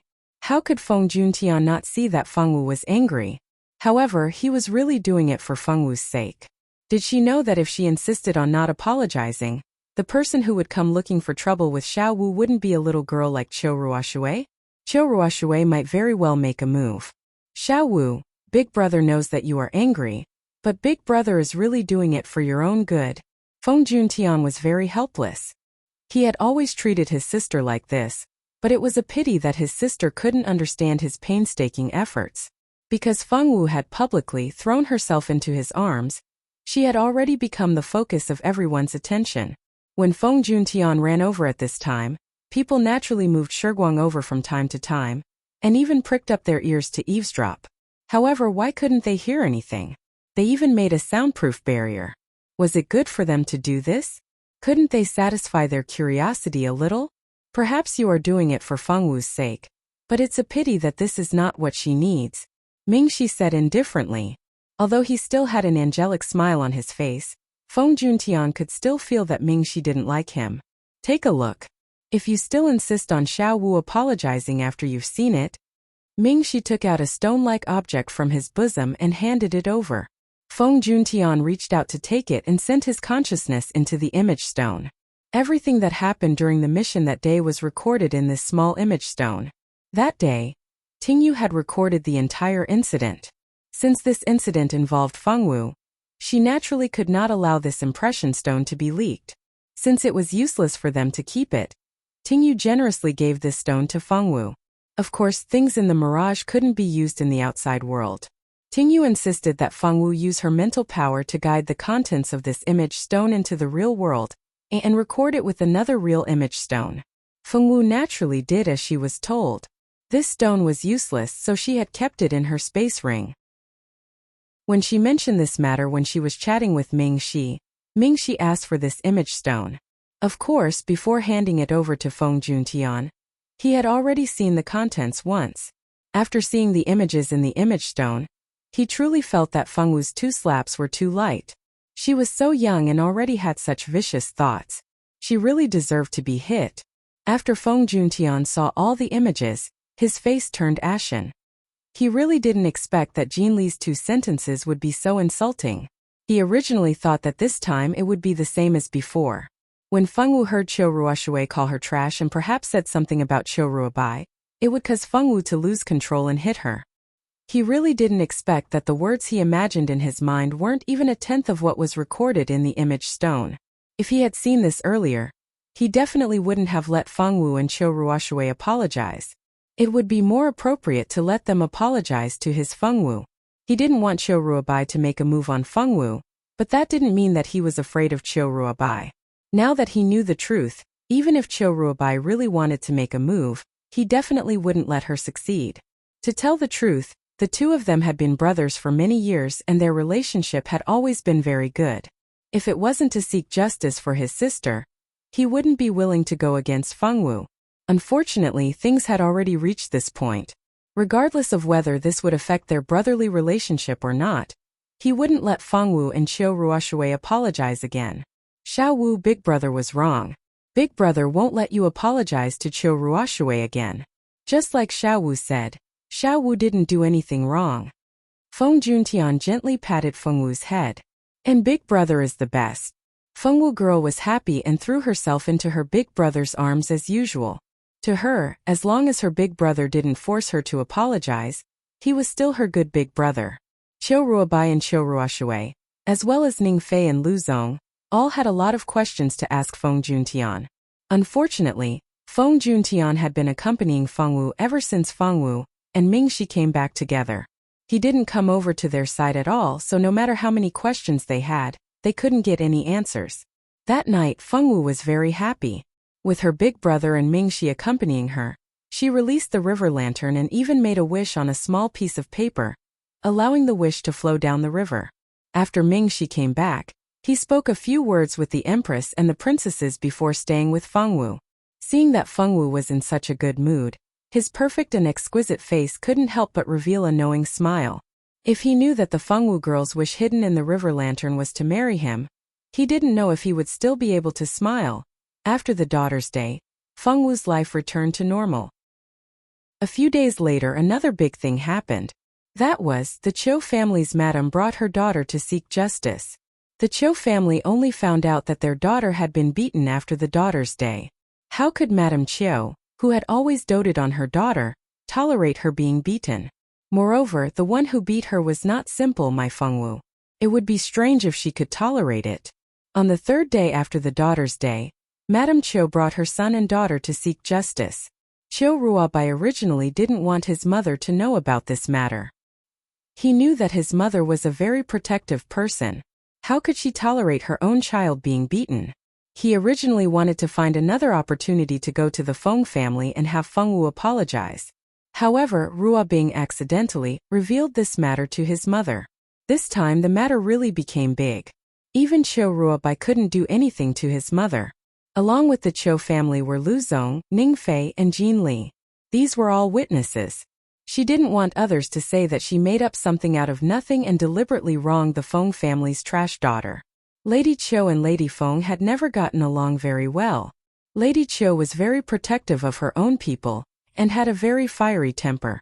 She didn't like Lady Lan, who was as gentle as water and would cry at the slightest provocation. Chapter 213. In fact, there was another important reason why the two of them did not get along. The specific reason was related to Feng Tianxing.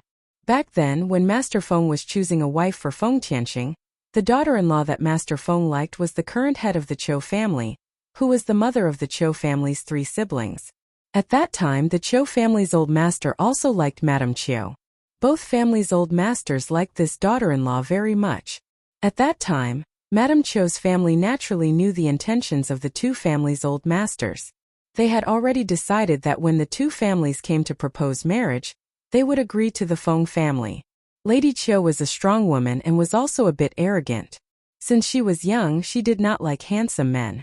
She liked men with masculinity. At that time, Feng Tianxing's skin was a healthy bronze. Like his father, he did not smile all year round. His whole face was like a living iceberg.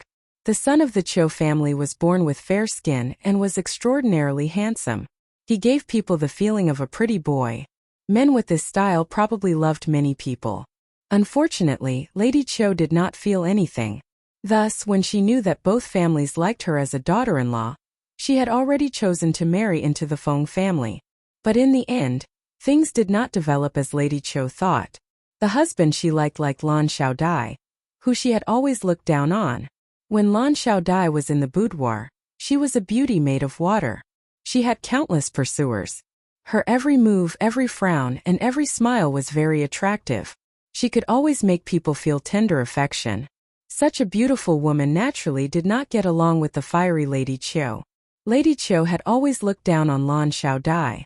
She always felt that she cried at the slightest thing and was very spineless.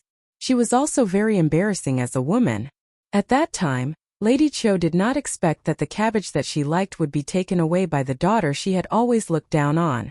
The Feng family proposed marriage to the Lan family, and the Qiu family still proposed marriage to them according to the original plan. Lady Qiu's parents thought that since they had already lost the Feng family, they could not lose the Qiu family as well. These two families were both super families with more than 1,000 years of history. To be able to have a marriage alliance with an ordinary big family like them was simply a dream. It would be strange if they did not agree. Thus, Madame Lan married into the Feng family, and Madame Qiu married into the Qiu family, each living their own lives. After marriage, Lady Qiu and the Qiu family's first son lived a very happy life. She discovered that this pretty boy she had always thought was actually very manly. In the end, she naturally fell in love with the current Qiu family head, and the two of them lived a sweet and happy life. After getting married, Lady Qiu always believed that she lived a better life than Lady Lan. Her husband didn't give her any concubine children, while the Feng family had a concubine's daughter, who held the title of eldest daughter. Her children were all geniuses, the dazzling pearls of the ancient Eastern country. Her son was a publicly acknowledged genius, and her eldest daughter was one of the three great beauties of the ancient Eastern country. She had countless suitors. As for Lan Xiaodia's daughter, she was trash among trash. Moreover, her personality was not good at a young age. Her heart was also bad. She always ran amok outside and caused trouble. In the end, she even gave birth to a child out of wedlock. It could be said that she lost all of the Feng family's face. In front of Madame Lan, especially when it came to her husband and children, she had always felt superior. It wasn't until she heard that her precious daughter was beaten by that trash Fengwu that she became angry and came to seek justice for her daughter. She didn't care why Fengwu beat her. She just wanted to let the Feng family know that their Qiu family's daughter wasn't beaten by that trash. Madame Qiu aggressively brought her 3 children and 3 witnesses into the Feng family. As soon as she entered the door, she demanded that Fengwu be handed over. Her whole person seemed very imposing. Qiu Ruobai looked on from the side and frowned. "Mother, were you sure you could handle this? Grandfather and Grandfather Feng were old friends for many years. You came to the Feng family today to make a scene. Are you sure Grandfather won't be angry when he finds out?" Qiu Rushui didn't think so much. As long as she thought of Fengwu kneeling in front of her and apologizing to her, she was very happy. Qiu Ruobing looked on coldly. Her whole person, like her name, gave people a cold feeling. Lu Zong and Ning Fei simply wanted to shrink themselves to the point that they didn't exist and come to the vice-captain's house to make a scene. "I say, Auntie, can we use a more civilized way to solve this matter? Can we not drag these small people into the water? They are timid. Please don't make a scene, okay?" Jean Li, who had always disliked trouble, wanted to immediately get out of here. Unfortunately, this matter was simply impossible. "Madame Qiu, I wonder why you suddenly came to visit?" As the head of the family, Feng Tianxing, when he received the news of Madame Qiu's visit, he brought his son Feng Juntian to the hall to welcome her. But he didn't expect this Madame Qiu to be so imposing. It was obvious that she didn't come with good intentions. Feng Juntian used his eyes to ask Qiu Ruobai. Qiu Ruobai looked at her sister and returned a helpless look. Translated, it meant, "My mother found out about my sister being beaten and is causing trouble. I also didn't want to make a big fuss. Unfortunately, my mother didn't listen." Feng Juntian immediately understood the meaning of his good friend's expression. He knew that today's matter didn't seem to be caused by Qiu Ruobai. Qiu Ruobai had never liked to rely on her family and would solve everything by herself. Today's matter was clearly not caused by Qiu Ruobai. Important matter. Of course it's important. Your daughter Fengwu slapped my daughter Ruoshui twice. How do you think this matter should be settled? Madame Qiu said aggressively. Looking at her expression, it was clear that she didn't want to be kind. Fengwu slapped Qiu Ruoshui? Was he hallucinating? Feng Tianxing's first thought was that this couldn't be true. As her father, he knew how weak Fengwu's strength was. With Feng Wu's strength, if she wanted to slap Qiu Ruoshui, let alone actually slapping her, she wouldn't even be able to get close to her. You didn't stay at home early in the morning. Are you sure you didn't bring so many people to my house to make me happy? If she really had that kind of strength as her father, he should be gratified that his child had finally grown up. Are you sure it was Feng Wu who slapped her, and not someone pretending to be Feng Wu to cause trouble for your daughter? Feng Tianqing muttered to himself for a moment before speaking. These words meant that he didn't believe it. To be honest, when Madame Qiu first heard this news, she also felt like she was listening to a heavenly book. What kind of strength did Qiu Ruoshui have and what kind of strength did Feng Wu have? The two of them were on completely different levels. Saying that Feng Wu slapped Qiu Ruoshui? It was more believable that Qiu Ruoshui slapped Feng Wu. If Qiu Ruobing hadn't repeatedly guaranteed the authenticity of the matter and found Jin Li and the other two as witnesses, Madame Qiu wouldn't have come to the Feng family to make trouble. Chapter 214. As her father, you still don't know, right? I don't know where your daughter went to learn these evil skills. She's getting more and more powerful now. She even dares to hit my daughter. I know you won't believe me. If you want to prove what I said, it's very simple. You can ask your eldest daughter to come out and confront her. Your daughter wouldn't lie to you, right? Madame Qiu snorted coldly. She even asked Feng Ting to come out and confront her. This time, Feng Tianqing believed her a little. However, was Feng Wu really that powerful? She could actually beat Qiu Ruoshui. Although Qiu Ruoshui's strength was no different from a child's play in his eyes, his Feng Wu wasn't even at the level of playing house before. Feng Tianqing was shocked and doubtful, but he still asked the servants to call Feng Ting over. Feng Ting was a little confused when she heard that her father was looking for her. When she walked into the hall, she saw that Madame Qiu's family had arrived. However, the atmosphere didn't seem too good. Could it be that Ruoshui told Madame Qiu that Feng Wu hit her? However, with Qiu Ruoshui's personality, wanting her to personally tell others that she had been slapped twice by a trash was undoubtedly an impossible matter. Feng Ting guessed correctly. Qiu Ruoshui indeed didn't think of telling Madame Qiu. Telling Madame Qiu was all Qiu Ruobing's idea. After Qiu Ruoshui found out, she felt a little embarrassed. However, when she saw her furious mother, she felt that it wasn't bad to use this opportunity to make Feng Wu suffer a little. Father, I'm here. Although Feng Ting already had some guesses in her heart, she didn't show it on her face. She calmly bowed to Feng Tianqing. He responded faintly. Then, he used his eyes to signal Madame Qiu's direction. Your Aunt Qiu said that Xiao Wu hit Ruoshui. Is this true? It's true. It happened a few days ago in the virtual realm. Feng Ting had already thought about it. She would tell the truth when she should. She couldn't say anything else. She was the daughter of the Feng family. It was fine if she secretly said something about Feng Wu in front of Qiu Ruoshui, but she couldn't side with the Qiu family on the surface. Tell me what happened then. Feng Tianqing said. The situation at that time was like this. In the next 10 minutes, Feng Ting roughly explained what had happened in the virtual realm. Of course, she didn't mention the nasty words that Qiu Ruoshui had scolded her. She only mentioned the main point. Because she had met Feng Wu, the two of them had a quarrel. Later, Qiu Ruoshui had been slapped twice by Feng Wu. She didn't mention how harsh Qiu Ruoshui's scolding was back then. She just glossed over this part. Unfortunately, Feng Ting did not notice that the brother she had always wanted to please was looking at her with a thoughtful gaze. What do you think? I didn't say anything wrong, did I? It was your Feng Wu who started this. I won't make things difficult for you. Go and ask Feng Wu to come out. Kneel down and apologize to my daughter. Then this matter will be over. Kneel down and apologize. Hearing this request, everyone's expression changed. Qiu Ruoshui was gloating, Qiu Ruobing was secretly sneering, and Qiu Ruobai and Jin Li felt that this request was a bit excessive. Kneel down and apologize. No matter how useless Feng Wu was, she was still the daughter of the Feng family. If she was asked to kneel down, wouldn't that be slapping the Feng family's face? Feng Ting looked on coldly. Madame Feng was also stupid. She could have asked Qiu Ruoshui to slap back those 2 slaps. Or, she could have asked Feng Wu to apologize directly and have the Feng family give some compensation. Although the people of the Feng family wouldn't be too happy if she did this, they would at least agree. You ask for Feng Wu to kneel down. Do you think anyone would agree? The Feng family was a super family that didn't lose to the Chou family. Asking a daughter of the first wife of an aristocratic family to kneel down and apologize to your daughter in the Feng family's territory, as long as one had a bit of dignity and courage, they wouldn't agree.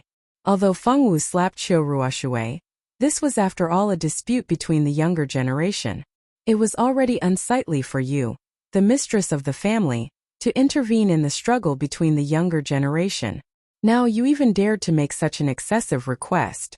Do you want the two families to fall out? Feng Ting almost suspected that this Madame Chou didn't bring her brain when she went out.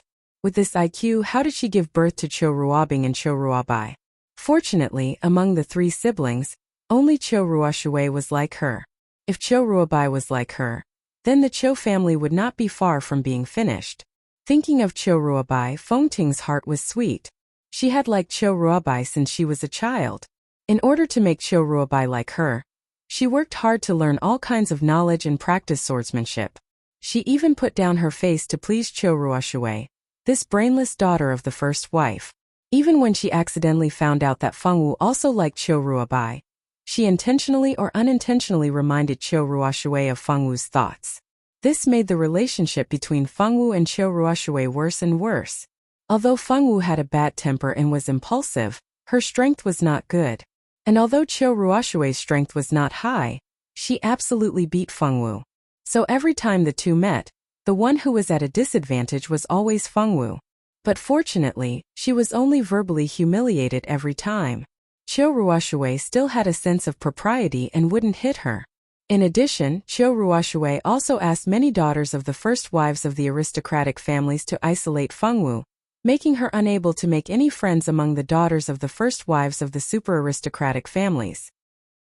The reason why she did so much was that she hoped to cut off Feng Wu's hope of marrying Chou Ruobai. But Feng Wu still didn't give up and insisted on fighting with her.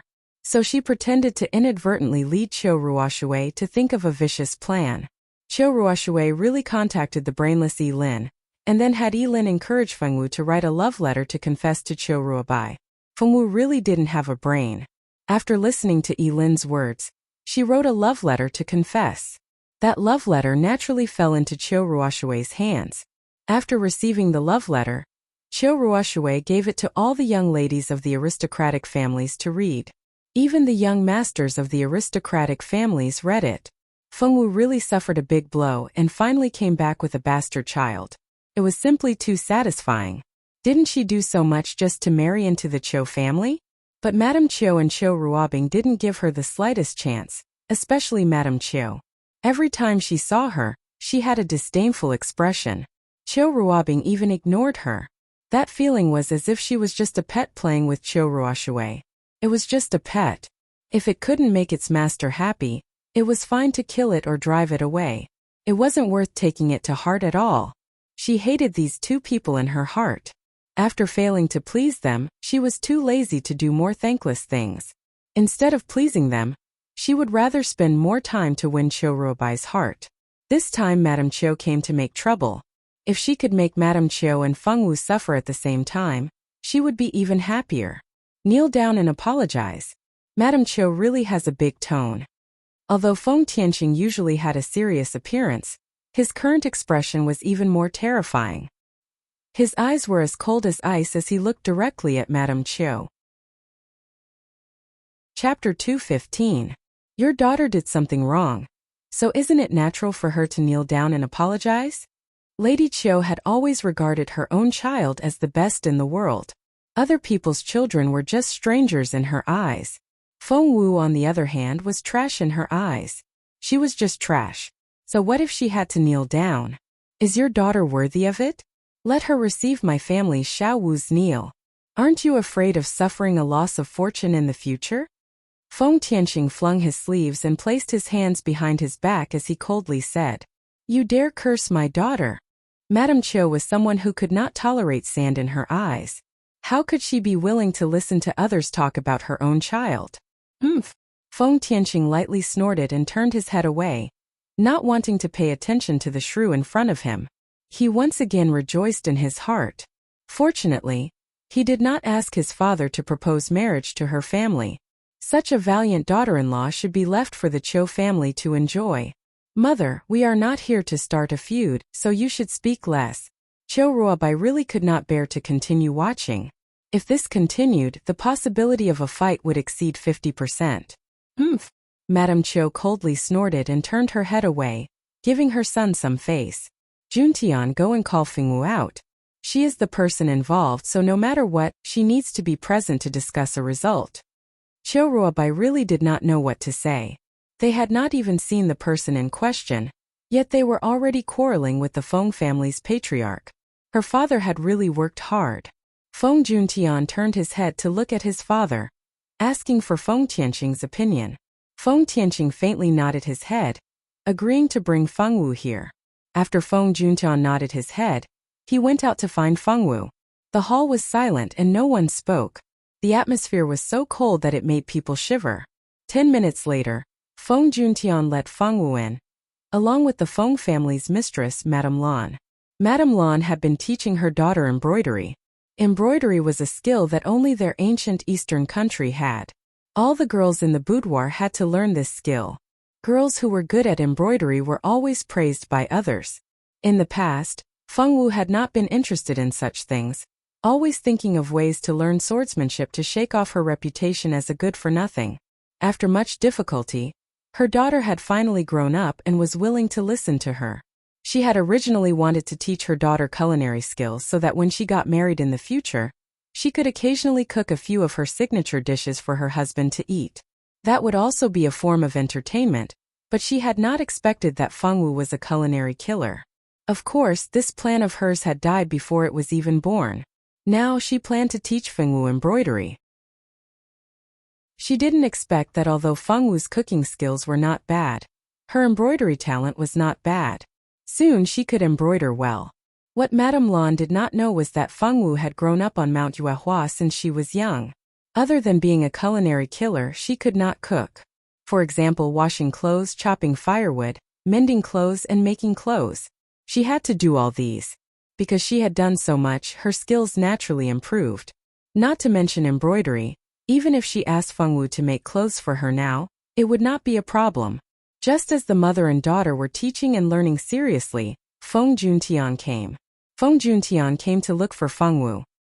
He even said that it was Feng Tianqing's request to bring Fengwu to the main hall. When Madame Lan heard this, she was shocked. Could it be that her father wanted to chase Fengwu away again? After experiencing her daughter being chased away by her father-in-law once, Madame Lan, who was not particularly brave to begin with, was already scared out of her wits. Madame Lan was quite frightened by the scene she imagined. She made up her mind that if her father-in-law did not change his mind this time, she would leave with her daughter. She would not let her be alone again. Her daughter was too pitiful. No matter how Feng Juntian tried to explain himself, Lady Lan refused to believe Feng Juntian's words. She firmly believed that Feng Wuliu was trying to drive Fengwu away again, and that Feng Tianqing might not be able to help either. At this time, no matter what, as a mother she had to go with Fengwu. She definitely could not let her father-in-law drive her daughter away. Feng Juntian. He already did not know what to say. This was the bad thing about having a mother with a strong imagination. She could always make you speechless. Even if you said something, she could ignore it. Why are you here? Feng Tianqing saw that his wife had also come and was stunned for a moment. Then, he swept a questioning gaze towards his son. Feng Juntian, don't ask me. I don't know anything.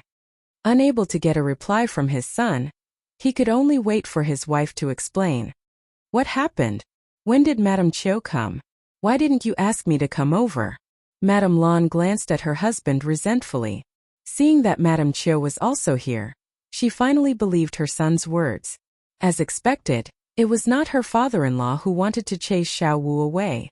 As long as her father-in-law did not want to chase her away, everything else was fine. Qiu Qiu smiled bitterly in his heart. Letting the two of them meet would only make things worse. Who did not know that Madame Chiu had always disliked his wife? Every time the two of them met, the smell of gunpowder would be thick. Although it was always Madame Chiu who gave off the smell of gunpowder, it was still unbearable. Madame Chiu also just arrived. I also forgot for a moment. He lied without changing his expression. Madame Lan nodded. I see. Why don't you invite Madame Cho to sit? Servants, quickly make some good tea. Everyone, quickly sit. We're all on the same side. Don't stand on ceremony.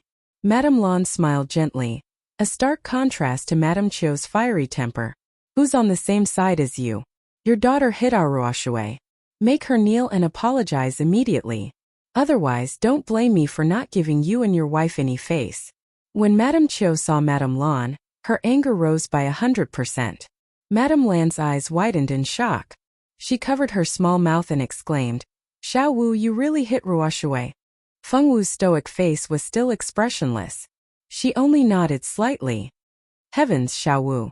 You're already so amazing now. Our Xiao Wu has finally succeeded. No one can say that you're a good-for-nothing anymore. Mama is so happy for our Xiao Wu. As she spoke, she pulled out a hand scroll and began her daily routine of wiping away her tears. Did you not grasp the main point?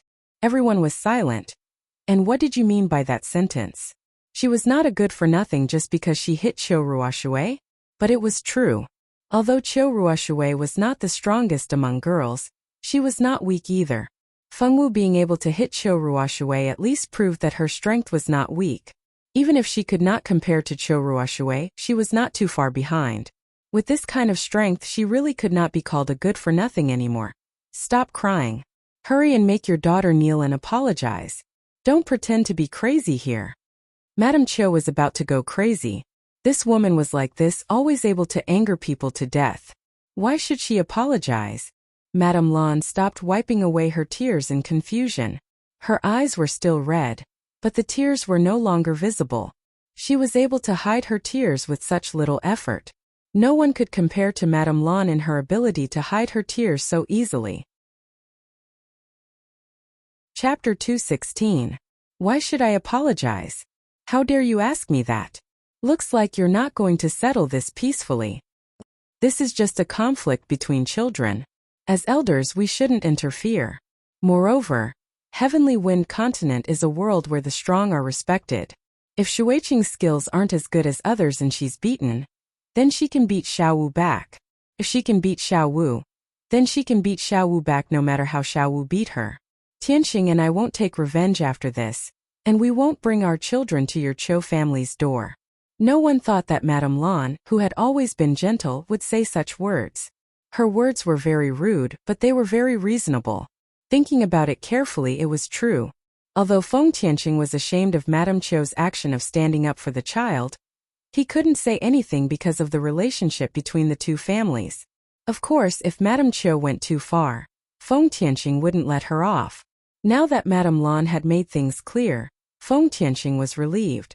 As a man, he really couldn't argue with a woman. You. Madame Cho was so angry that she pointed at Madame Lan. Her face was pale and she couldn't even speak clearly. What did she mean by if she could beat Feng Wu, then she could beat her back? What did she mean by she and Feng Tianxing wouldn't bring their children to her house? Was this sarcasm? Or was it sarcasm? She had really underestimated this woman. She thought she was just a stupid woman who was sad every day. She didn't expect her to have such a sharp tongue. You want Ruoshui to beat you back, right? Fine, I'll let you reap what you sow. Ruoshui, Madame Lan has already said that you can hit her back yourself. What are you still standing there for? Go over there and hit her hard. Madame Lan said it herself. This is a conflict between two children. We adults can't interfere, okay? Madame Cho sneered and used her eyes to signal Cho Ruoshui not to show any mercy. It would be great if she could beat her back herself. She had promised her brother that as long as Feng Wu apologized, he wouldn't pursue the matter. Now she could beat her back herself. Moreover, she didn't have to worry about being scolded by her brother. This couldn't be any better. Cho Ruoshui walked out from behind her mother obediently and stared at Feng Wu fiercely. Let's go outside and fight. Don't fight in the hall. No matter who wins or loses, this matter is over. I don't want anyone to continue pestering me. Feng Tianxing was also a decisive person. If they wanted to fight, then so be it. At most, if the Cho family's girl was too heavy-handed, he would step out to stop her. Madame Cho also knew that the hall was not a good place to make a move, so she nodded in agreement. Madame Lan was a little worried about her daughter, But this was the Feng family. No matter what, her daughter couldn't possibly be at a disadvantage in her own home. She and the child's father were watching over her. When the time came, they would see the situation and then step in to save Xiao Wu. Everyone walked to the training grounds at the back. There was not a single person in sight. This training ground was specially used by Feng Juntian. Normally, other than Feng Juntian, no one else could enter this place. Alright, this battle will determine the winner. You two should prepare yourselves. Feng Tianqing stood in the middle while Feng Wu and Qiu Ruoshui each stood on one side. The others stood further away, leaving the center of the training ground for the two girls to make it easier for them to fight. Captain, this time Ruoshui will definitely be able to teach that Feng Wu a lesson, Ning Fei said excitedly. I think so too. That Feng Wu was able to slap Ruoshui twice because we all thought of her as a piece of trash with no attack power. We didn't even think of guarding against her, and that's why she took advantage of us. If they really fought, how could she be Ruoshui's opponent? Lu Zong was very confident that Ruoshui would be able to defeat Feng Wu. As usual, Jinli didn't say a word, as if everything around him had nothing to do with him. Madame Qiu had a confident smile on her face. Qiu Ruobing and Qiu Ruobai stood on her left and right. The three of them didn't think that their daughter and little sister would lose to Feng Wu. Feng Juntian and Madame Lan looked at the center of the training ground nervously. In their hearts, they planned to rush up and save their daughter if anything happened. Feng Ting laughed wildly in her heart. She knew Qiu Ruoshui too well. Even if she didn't kill her, she would most likely be heavy-handed. At that time, even if Feng Wu wasn't crippled, she would still be bedridden for a long time. Thinking of Feng Wu's future, Feng Ting laughed wildly in her heart. However, she still put on an expression of worry for her little sister. No need to prepare, we can start now. Qiu Ruoshui looked arrogantly at Feng Wu. She didn't think that she would lose. Today she would take revenge for slapping her that day. Xiao Wu, what about you? Feng Tianqing frowned and asked Feng Wu. Feng Wu shook her head. There was no need. Alright, then let the battle begin. Feng Tianqing shouted loudly. Then he retreated to the side, leaving the entire battlefield to the two young girls. Feng Wu, don't worry. Seeing the relationship between our families, I won't kill you. However, I will definitely cripple the hand that slapped me. Qiu Ruoshui said with a cold smile. She was waiting for Feng Wu to tremble in fear. Unfortunately, Feng Wu still had that stoic face and didn't have any expression, putting on an act. She snorted coldly. A small green ball of light suddenly appeared in her hand. Within the ball of light, there was an unknown plant. The plant was very small, but it looked quite extraordinary. This was Qiu Ruoshui's contracted magical plant. Although this magical plant's level wasn't high, it would grow with Qiu Ruoshui's strength. It would be extremely useful in battle. Go bind it. The green ball of light in Qiu Ruoshui's hand was full of spirituality. After hearing Qiu Ruoshui's command, it immediately flew towards Feng Wu. The small ball of light actually grew by about 3 meters when it approached Feng Wu. After growing up, the magical plant looked like an ordinary plant. However, it wasn't easy to deal with. It bared its fangs and claws as it used absolute strength to bind Feng Wu. Just when everyone thought that Feng Wu would definitely be bound, an unexpected scene occurred.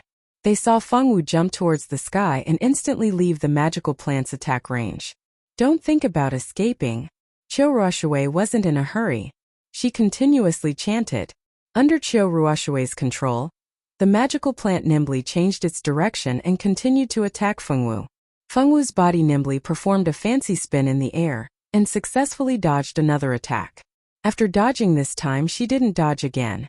Instead, she took the initiative to face Qiu Ruoshui. Everyone on the continent knew that the easiest way to defeat a magician was through close combat.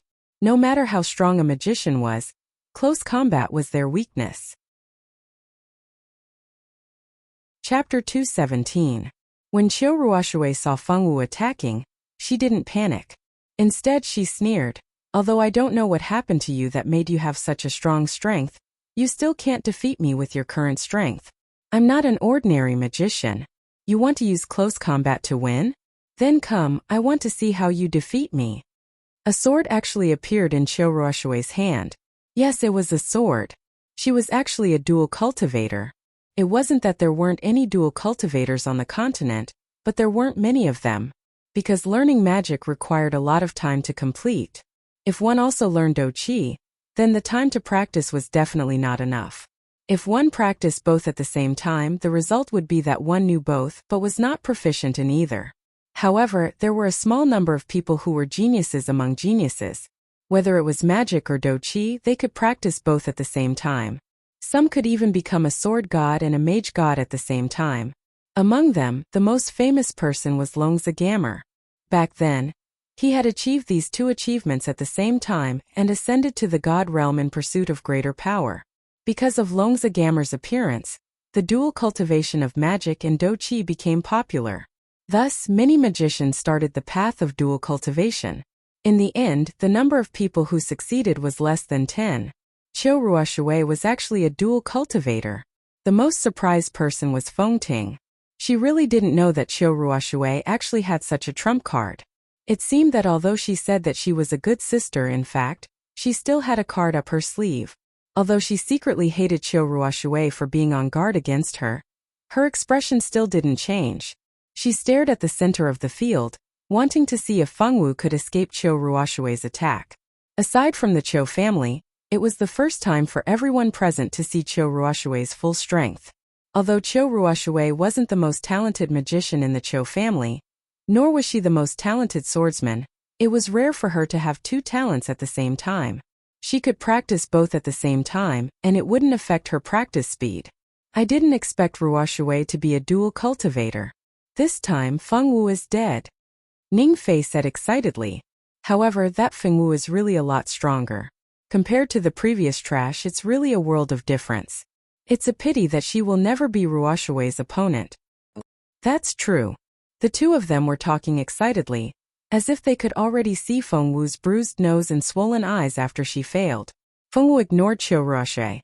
Feng Wu attacked Qiu Ruoshui and Qiu Ruoshui's raised her sword. The two swords collided and their swords collided, and the two swords collided. Qiu Ruoshui's swordsmanship wasn't bad, but she wasn't an expert. She could still use it to protect herself. With Qiu Ruoshui's swordsmanship, if she were to exchange blows with an ordinary swordmaster, her victory would be certain. However, the person she encountered was Feng Wu. No matter if it was in the previous life or this life, Feng Wu was a genius in the way of the sword. Her talent was much higher than Qiu Ruoshui's, and her strength was also much higher. After Qiu Ruoshui blocked the sword, she raised her sword and continued to attack. Her moves were like moving clouds and flowing water as she attacked Feng Wu. Every one of her attacks was aimed at Feng Wu's right hand. If she was hit by that sword, she would become a one-armed person. Feng Wu easily stepped on the wind willow leaf steps and scattered without much effort. Qiu Ruoshui's expression changed. She thought that Feng Wu had just started practicing. Last time she was only able to hit her because she didn't put Feng Wu in her eyes and was careless. But now, it seemed that Feng Wu's strength had greatly exceeded her expectations. She felt that she couldn't handle it. Qiu Ruoshui panicked and quickly retreated a few steps to distance herself from Feng Wu. As long as she retreated to a certain distance, she could use magic attacks to win. Would Feng Wu let her succeed? Of course not. Feng Wu used a sword technique and layers of sword shadows came at her. By the time Qiu Ruoshui instinctively pulled back her sword to block, it was already too late. With a crash, her sleeve was cut by Feng Wu's sword and a long bloody mark was left on her arm. Ah! Qiu Ruoshui screamed. Her uninjured hand covered her wound and retreated a few steps. Because her arm was injured, blood flowed through her clothes and onto the ground, forming a pool of blood on her face. Ruoshui! The Qiu family members cried out in worry. After Lu Zong, Ning Fei, and the others recovered from their shock, they immediately became concerned about Qiu Ruoshui's injury. On the Feng family's side, other than Feng Wu, everyone heaved a sigh of relief. They were all prepared to save the situation. They didn't expect Feng Wu to be so capable and actually win against Qiu Ruoshui. They had really underestimated this girl in the past. How could she have been accepted into the Notre Dame du Starlight? As expected, those who could enter the Notre Dame du Starlight were all geniuses, Feng Tianqing thought proudly. Madame Lan. Let's see who can still say that our Xiao Wu is trash. Feng Juntian, Xiao Wu is too amazing. Looks like our Xiao Wu has won this competition. Feng Tianqing's ice-cold face was still expressionless, but from his voice, one could tell that he was in a very good mood. It's not over yet. I can still fight. Qiu Ruoshui wouldn't accept such a defeat. She wouldn't lose, especially to such a trash. The wound on your arm is a bit deep. You should quickly stop the bleeding and bandage it. Feng Tianqing frowned slightly as he looked at Qiu Ruoshui. I'm fine. The competition can continue. Qiu Ruoshui said stubbornly. Ruoshui, don't force yourself. Qiu Ruobai looked at her bleeding hand and said worriedly. It's fine. I want to continue. It doesn't matter who I lose to. I just can't accept losing to her. As she said this, she pointed her sword at Feng Wu, expressing her determination to never admit defeat. All right, there's no need to persuade your sister. If you don't let her finish this competition, who knows what will happen when she gets home? Madame Qiu shook her head and stopped her son from continuing. Her daughter still had many good things that she had given her. When the time came, she wouldn't suffer any losses if she used those things. Thinking of this, Madame Qiu didn't say anything more about Qiu Ruoshui's insistence on continuing the competition. Qiu Ruobai nodded helplessly and didn't say anything else. The competition continued. Don't think that you can beat me like this. I'll let you know the difference between you and me. After speaking, Qiu Ruoshui suddenly took out a red pill. She found a red pill. She popped it into her mouth and swallowed it. The pill melted in her mouth and flowed down her throat. Then Qiu Ruoshui's strength rose from a level 8 beginner magician to level 9, then level 10, then level 11 magician and intermediate swordmaster. She didn't stop there. She continued to rise from level 11 until she reached level 25 advanced magician and advanced swordmaster. Chapter 218. Without a doubt, this girl had taken a medicine to forcefully increase her strength. This kind of medicine usually had a time limit and would cause quite a bit of damage to the body. This kind of medicine would only be used in a fight to the death. Who would have thought that Qiu Ruoshui would use this kind of medicine in such a small fight? Seeing Qiu Ruoshui use medicine to forcefully increase her strength, the Qiu family members' expressions changed. They would only use some high-level magic tools for her, but she actually dared to use medicine. Didn't she know that once she used this kind of medicine, she would need at least a year of rest to recover? Qiu Ruobai was filled with regret. If she had known earlier, she would have stopped her from continuing the fight. Now that she had taken the medicine, the following fight would be reversed. No one believed that Feng Wu, who had just started cultivating, would have the strength to fight with Qiu Ruoshui, who was a high-level dual cultivator of magic and martial arts. The spectators had already labeled Feng Wu as a sure loser. But would it really be like what they thought? They were afraid that they would be disappointed. Feng Wu was not afraid of Qiu Ruoshui's change at all. Qiu Ruoshui's strength had indeed increased very quickly.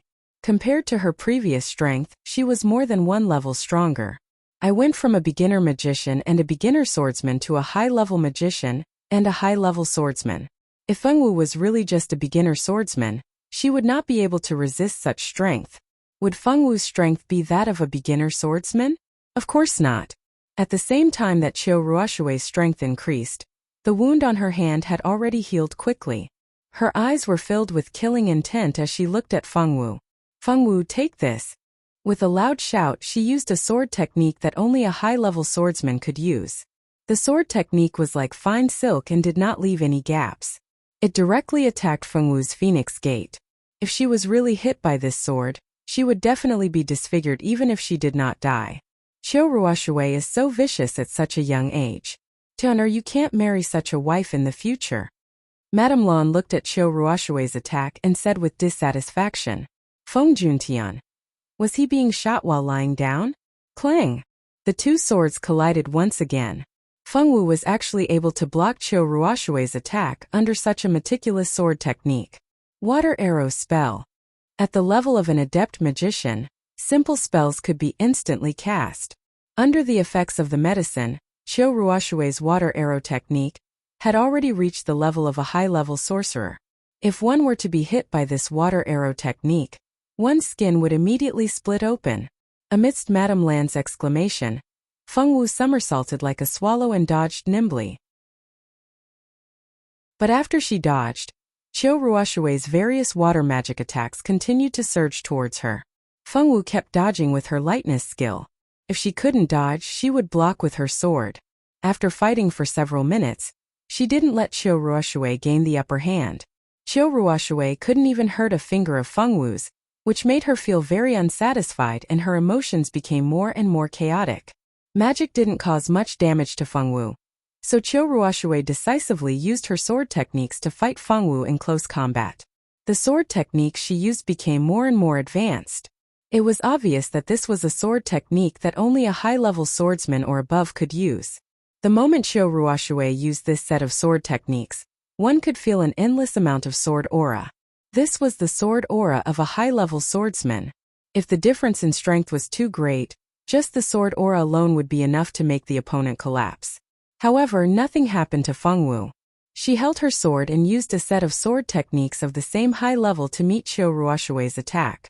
As a transmigrator, the world that Feng Wu lived in before transmigrating was an extremely developed world of sword civilization. Her master was also a top master in the world. Under her master's education, Feng Wu learned countless peerless sword techniques.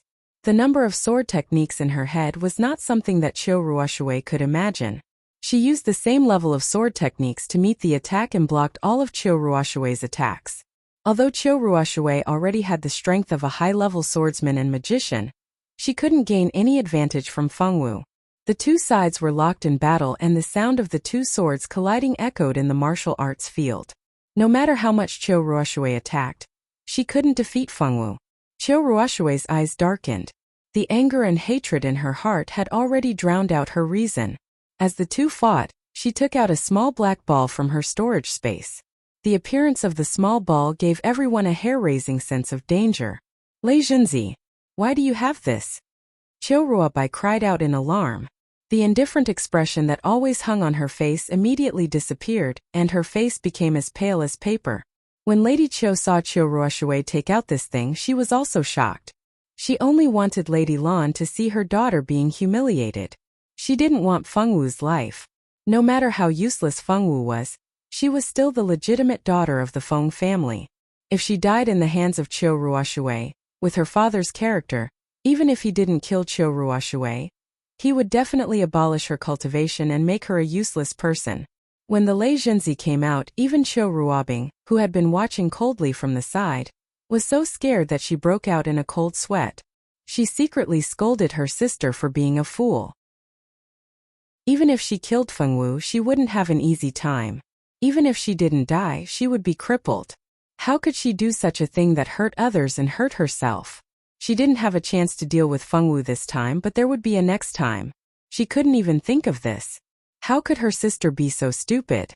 As an elder sister, she had done so many things to help her achieve her wish. Now she wanted to court her own death. Jean Li and the other two's faces also changed. The Lei Junzi was not an ordinary thing. One was enough to blow up a house. Using the Lei Junzi, she wanted Feng Wu to die without a whole body. No matter how much Ning Fei and Lu Zong hated Feng Wu, they always remembered that she was a member of the Feng family. Even if they disdained her and scolded her viciously, they would not really kill her. They all understood that once Feng Wu died in their hands, it would no longer be a quarrel between the younger generation. It would become a war between the two families. Even if they had a few guts, they wouldn't dare to casually make a strong enemy like the Feng family for their own families. Didn't Qiu Ruoshui understand these things? No, she always knew it, so she didn't think about killing Feng Wu. At most, she wanted to cut off one of Feng Wu's hands to vent her anger. But after she was injured by Feng Wu and couldn't hurt Feng Wu after taking medicine, her heart changed. She wanted to kill Feng Wu. If she didn't kill Feng Wu today, she, Qiu Ruoshui, would become a complete joke. Chapter 219. In her heart, there was some jealousy that even she did not notice. She was jealous that Feng Wu could have such strong strength without taking any medicine. It was just that her pride since she was young made her unwilling to admit that she was jealous. Qiu Ruoshui, how dare you? Feng Tianqing was furious. A mere junior of the Qiu family actually dared to use the Thunder Pulse to kill his daughter in the Feng family. She really didn't want to live anymore. Perhaps to others, Qiu Ruoshui's action was already fast enough. Once the thunder pulse got close to Fengwu, it would immediately explode. At that time, Fengwu would be blown into pieces. Unfortunately, there was still one person standing in this martial arts field. It was the Feng family's family head, Feng Tianxing. It was easy for him to become the person with the highest power in a super force. With Feng Tianxing's shout, a figure flashed. Feng Tianxing, who was still some distance away from Fengwu, had already appeared in front of Fengwu. Feng Tianxing grabbed Fengwu's small hand with one hand. Just like that, Fengwu was held in Feng Tianxing's arms. Bang! With a loud bang, the thunder pulse directly exploded in front of Feng Tianxing. Thick smoke filled the entire martial arts field with this explosion. A wave of shaking alarmed everyone in the Feng family. What's going on? Could it be that someone dares to attack our Feng family? What happened? Could it be that a sage-level master came to challenge our Feng family? God! Is it an earthquake? The servants and guards of the Feng family ran out of the house one by one and pointed at the black smoke emitting from the square and shouted, "Shut up, all of you! Do what you are supposed to do." Housekeeper Luo shouted loudly. Those servants and guards all dispersed. None of them dared to speak carelessly. This loud noise not only alarmed the servants of the Feng family, it also alarmed the old master, Feng Wulu, who was originally sitting alone in the tea room drinking tea. Feng Wuliu teleported to the training field that Fengwu and Fengwu used to fight. At this time, a large pit had been blasted out of the training field, and many cracks had appeared on the ground. Feng Tianxing protected Fengwu and successfully avoided this fatal crisis. It was all thanks to Feng Tianxing's strength and the level 9 defensive brooch on him that the magic array on the brooch would automatically activate when the owner was in danger. This helped Feng Tianxing protect Fengwu. In fact, when Fengwu sensed danger just now, she instinctively wanted to dodge. With her strength, even if she couldn't dodge all of them, she wouldn't be seriously injured. However, before Fengwu could make a move, she was saved by her cheap father. What's going on? Old Master Feng teleported over expressionlessly. The pressure of the sage level made everyone's faces pale. There was a feeling of submission from the depths of their souls. Fortunately, Feng Wuliu had no interest in attacking them. This sage-level pressure only appeared for a moment before it was withdrawn. Father, you have to make a decision for Xiao Wu. This girl is young, but her mind is poisonous. She invited Xiao Wu to fight and lost to Xiao Wu because her skills were inferior. Later, in order to win, she took a medicine that forcefully increased her strength. We didn't say anything. We always thought that she would know her limits. Who knew that this girl didn't just want to win against Xiao Wu? She actually wanted to kill Xiao Wu. She dared to use the Thunder Pulse seed on Xiao Wu in our Feng family. I really can't imagine what kind of methods she'll use to deal with my daughter once she's out there. Madame Lan's pale face was crying so pitifully that it looked like she was crying. Coincidentally, Qiu Ruoshui's medicine was about to end. She also suffered a bit of the aftershock of the Thunder Pulse seed. Her face was pale as she spat out a mouthful of blood and fainted on the ground. Ruoshui. Qiu Ruoshui and Qiu Ruobing immediately flew to Qiu Ruoshui's side and checked her body worriedly. Such a young girl with bad intentions. Such a vicious girl should be taught well. I will personally pay a visit to your grandfather.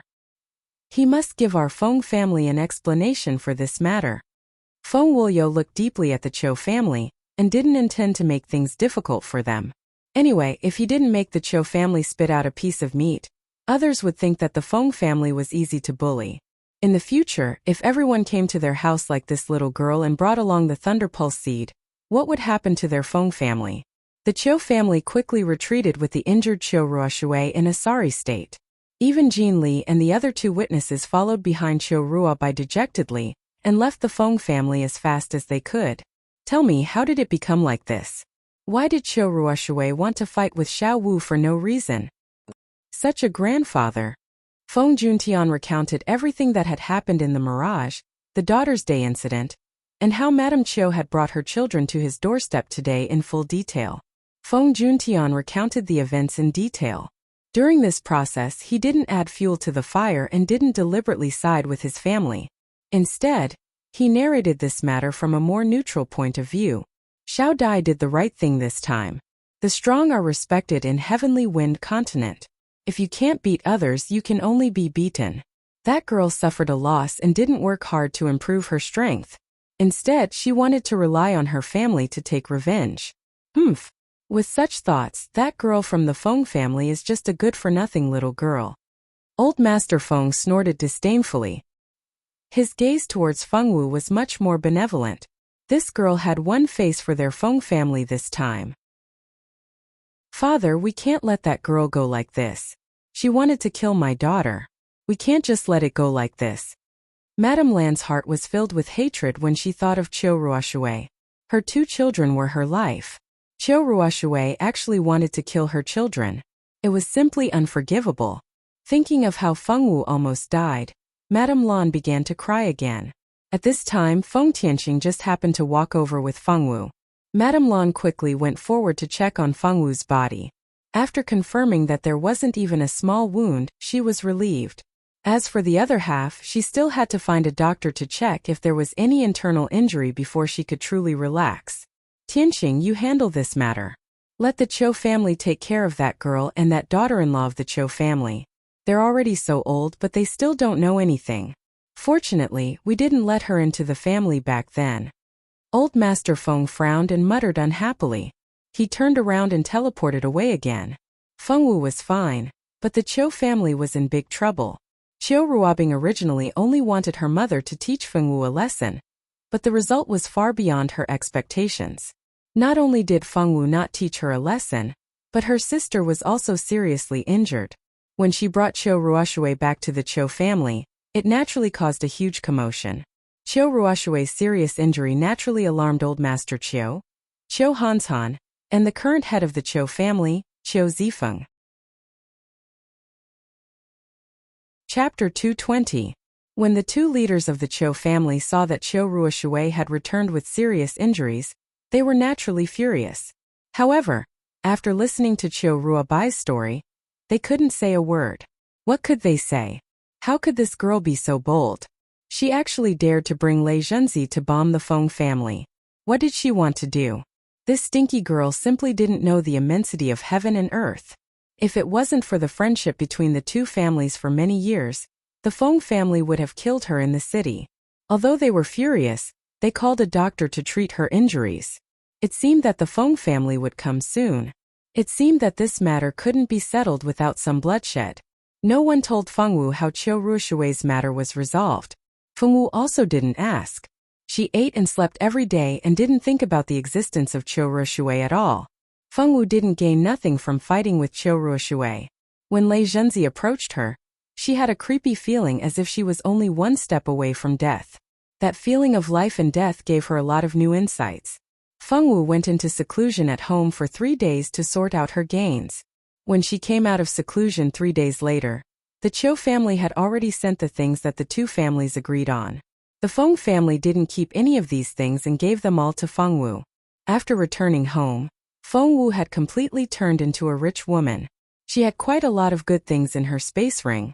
Some of them were gifts from Madame Lan and Feng Juntian, while the rest were gifts from the Qiu family to the Feng family as compensation. Without Qiu Ruoshui looking for trouble, Feng Wu's life could be said to be very peaceful.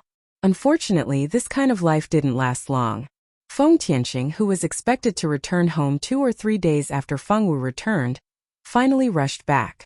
Feng Tianqing, Feng Wuyo's second daughter, was strong and independent since childhood. When she grew up, she didn't find a man with a good family background to marry like an ordinary noble lady. Instead, she took the initiative to go to the Blood Moon Forest to guard the entrance to the human world. 20 years had passed. When Feng Tianqing left, Feng Juntian had just been born. In the blink of an eye, 20 years had passed. Feng Tianqing's return was a joyous occasion for the Feng clan. This time, Feng Tianqing returned with a girl, a very beautiful girl. No, beautiful wasn't enough to describe her. If people asked who the most beautiful woman in the ancient eastern country was before they met Feng Yanran, they would only answer that it was the 3 beauties of the ancient eastern country, Princess Ronghua, the first daughter of the Lan family, Lan Zhou, and the first daughter of the Qiu family, Qiu Ruobing. However, after seeing Feng Yanran, Everyone would say that the most beautiful woman in the ancient eastern country must be the Feng family's cousin, Feng Yanran.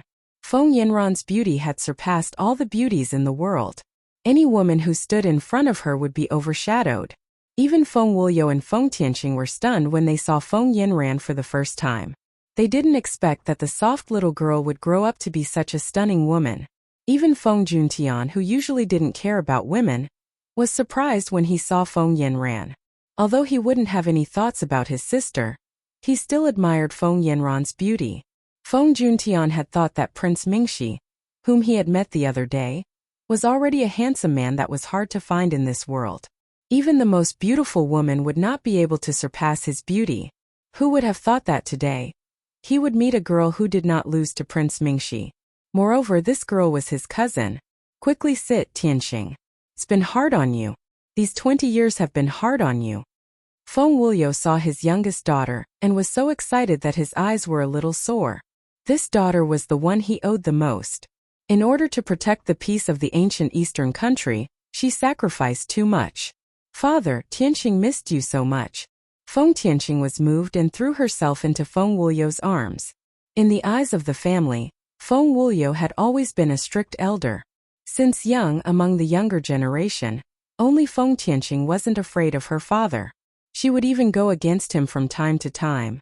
The relationship between father and daughter had always been very good. Good. It's good that you're back. Feng Wuliu secretly wiped his tears. He didn't want to show his weak side in front of his children. Grandfather, Yanran also missed grandfather very much.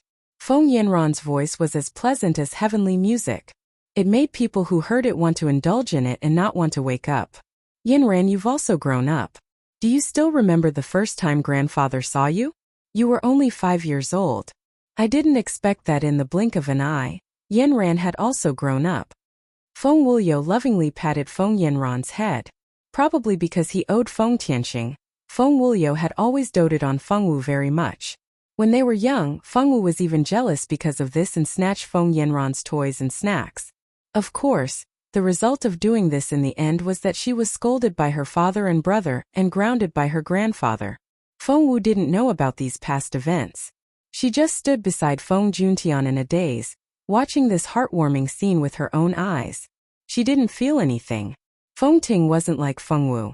At this moment, Feng Ting's heart was filled with jealousy. She was just a bastard child without a father, but she actually had the surname Feng and was doted on so much. Why did grandfather and father rather dote on a bastard child with an unknown father than to put more thought on her?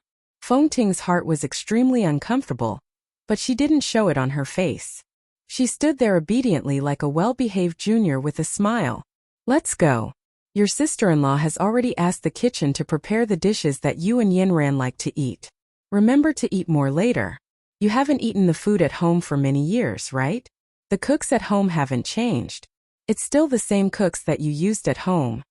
Feng Tianqing looked at his younger sister and became more talkative.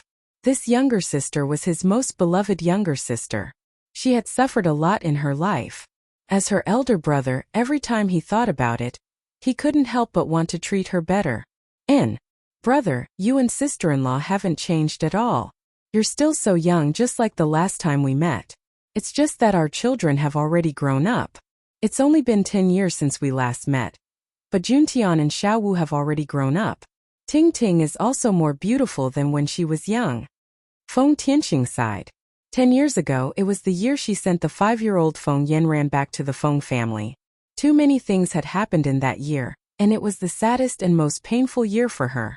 She was powerless to protect her children, and could only leave her daughter at home to seek her father's protection. It wasn't until 2 years later, when she was sure that the Blood Moon Forest had regained its peace, that she sent people to bring her daughter back. Chapter 221. Auntie. Feng Juntian said. Auntie. Feng Wu called out expressionlessly. Auntie, you're still so young. Feng Ting still remembers the first time I saw Auntie. Auntie was also so beautiful. Even after 10 years, Feng Ting still remembers Auntie's appearance. Auntie is exactly the same as in Feng Ting's memory. Feng Ting knew that this auntie had an extremely high position in the family, and couldn't wait to increase her favorability. Feng Tianqing smiled and nodded. The three of you have really grown up. Ting Ting is also becoming more and more beautiful. I wonder which family's man will have the fortune to marry you in the future. Feng Tianqing didn't treat Feng Ting differently just because she was a concubine's daughter. He still smiled gently. The few of them chatted as they slowly entered the house and sat down in order. Let's eat. Tianqing and Yanran must be starving. Let's eat. Feng Wuliu didn't say much and let everyone eat.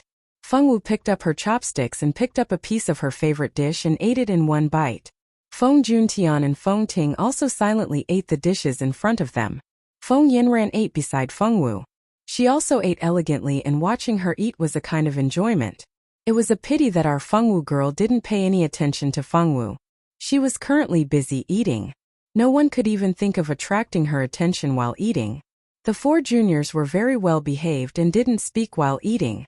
However, the four seniors would occasionally talk about some topics.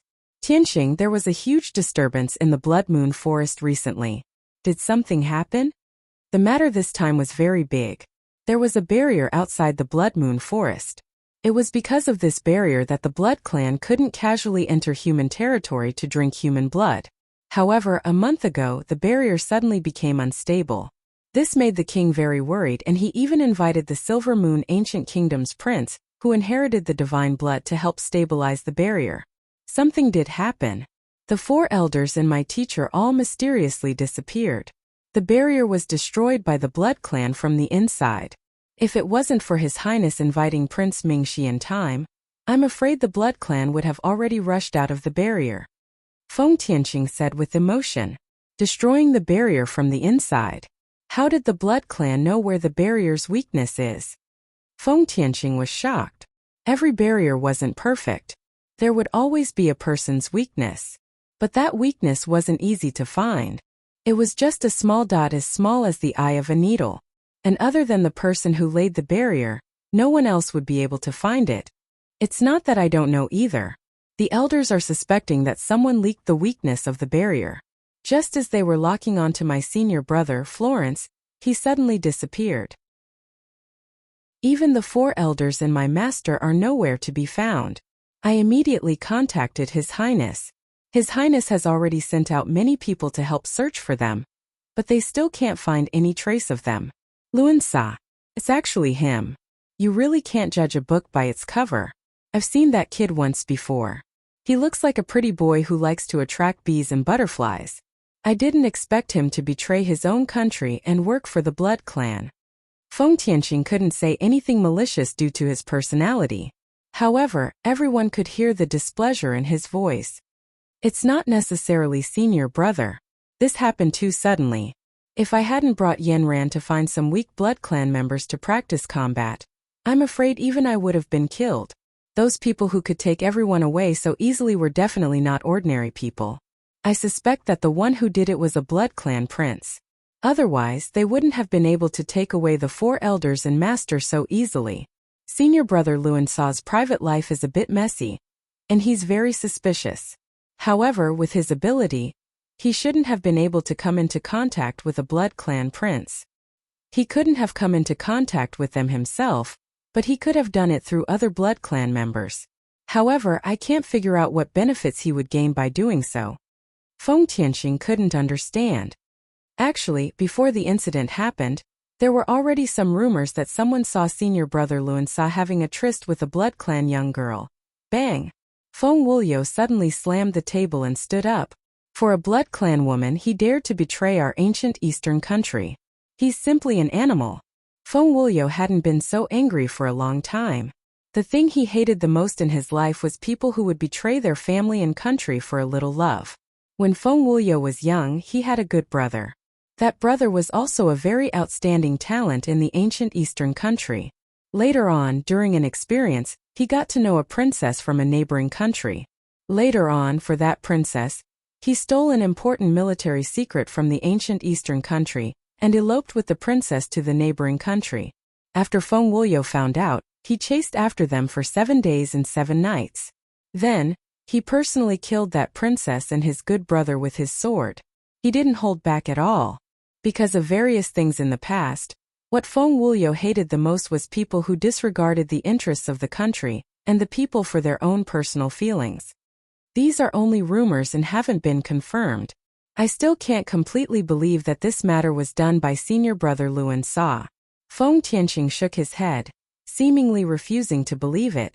Alright, let's not talk about these unhappy things. Let's eat, let's eat. Feng Wuliu sat down again and raised his chopsticks. But when he lowered his head to pick up the food, he was stunned. He saw that all the bowls and plates on the table had been cleared. Other than some ginger, garlic and pepper for seasoning, all the edible dishes had been finished. There wasn't even a mouthful of soup left. Everyone, Madame Lan felt a little guilty. She secretly glanced at Feng Wu, who was calmly wiping her mouth. Ugh, how could she forget that her daughter was a super glutton?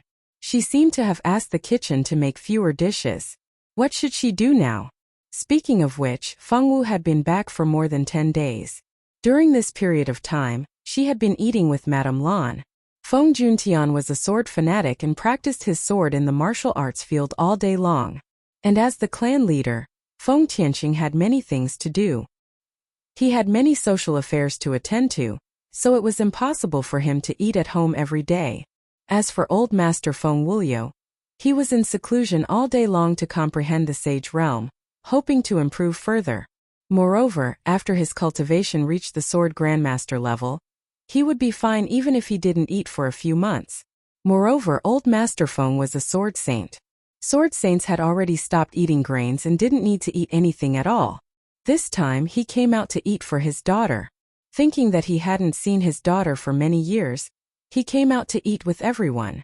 However, old master Feng Wuliu didn't expect that the table would be cleared before he even ate a mouthful of food. Old master Feng was furious. Which chef made this? Couldn't he make more? This little bit of food wasn't even enough to fill the gaps between people's teeth. Chapter 222.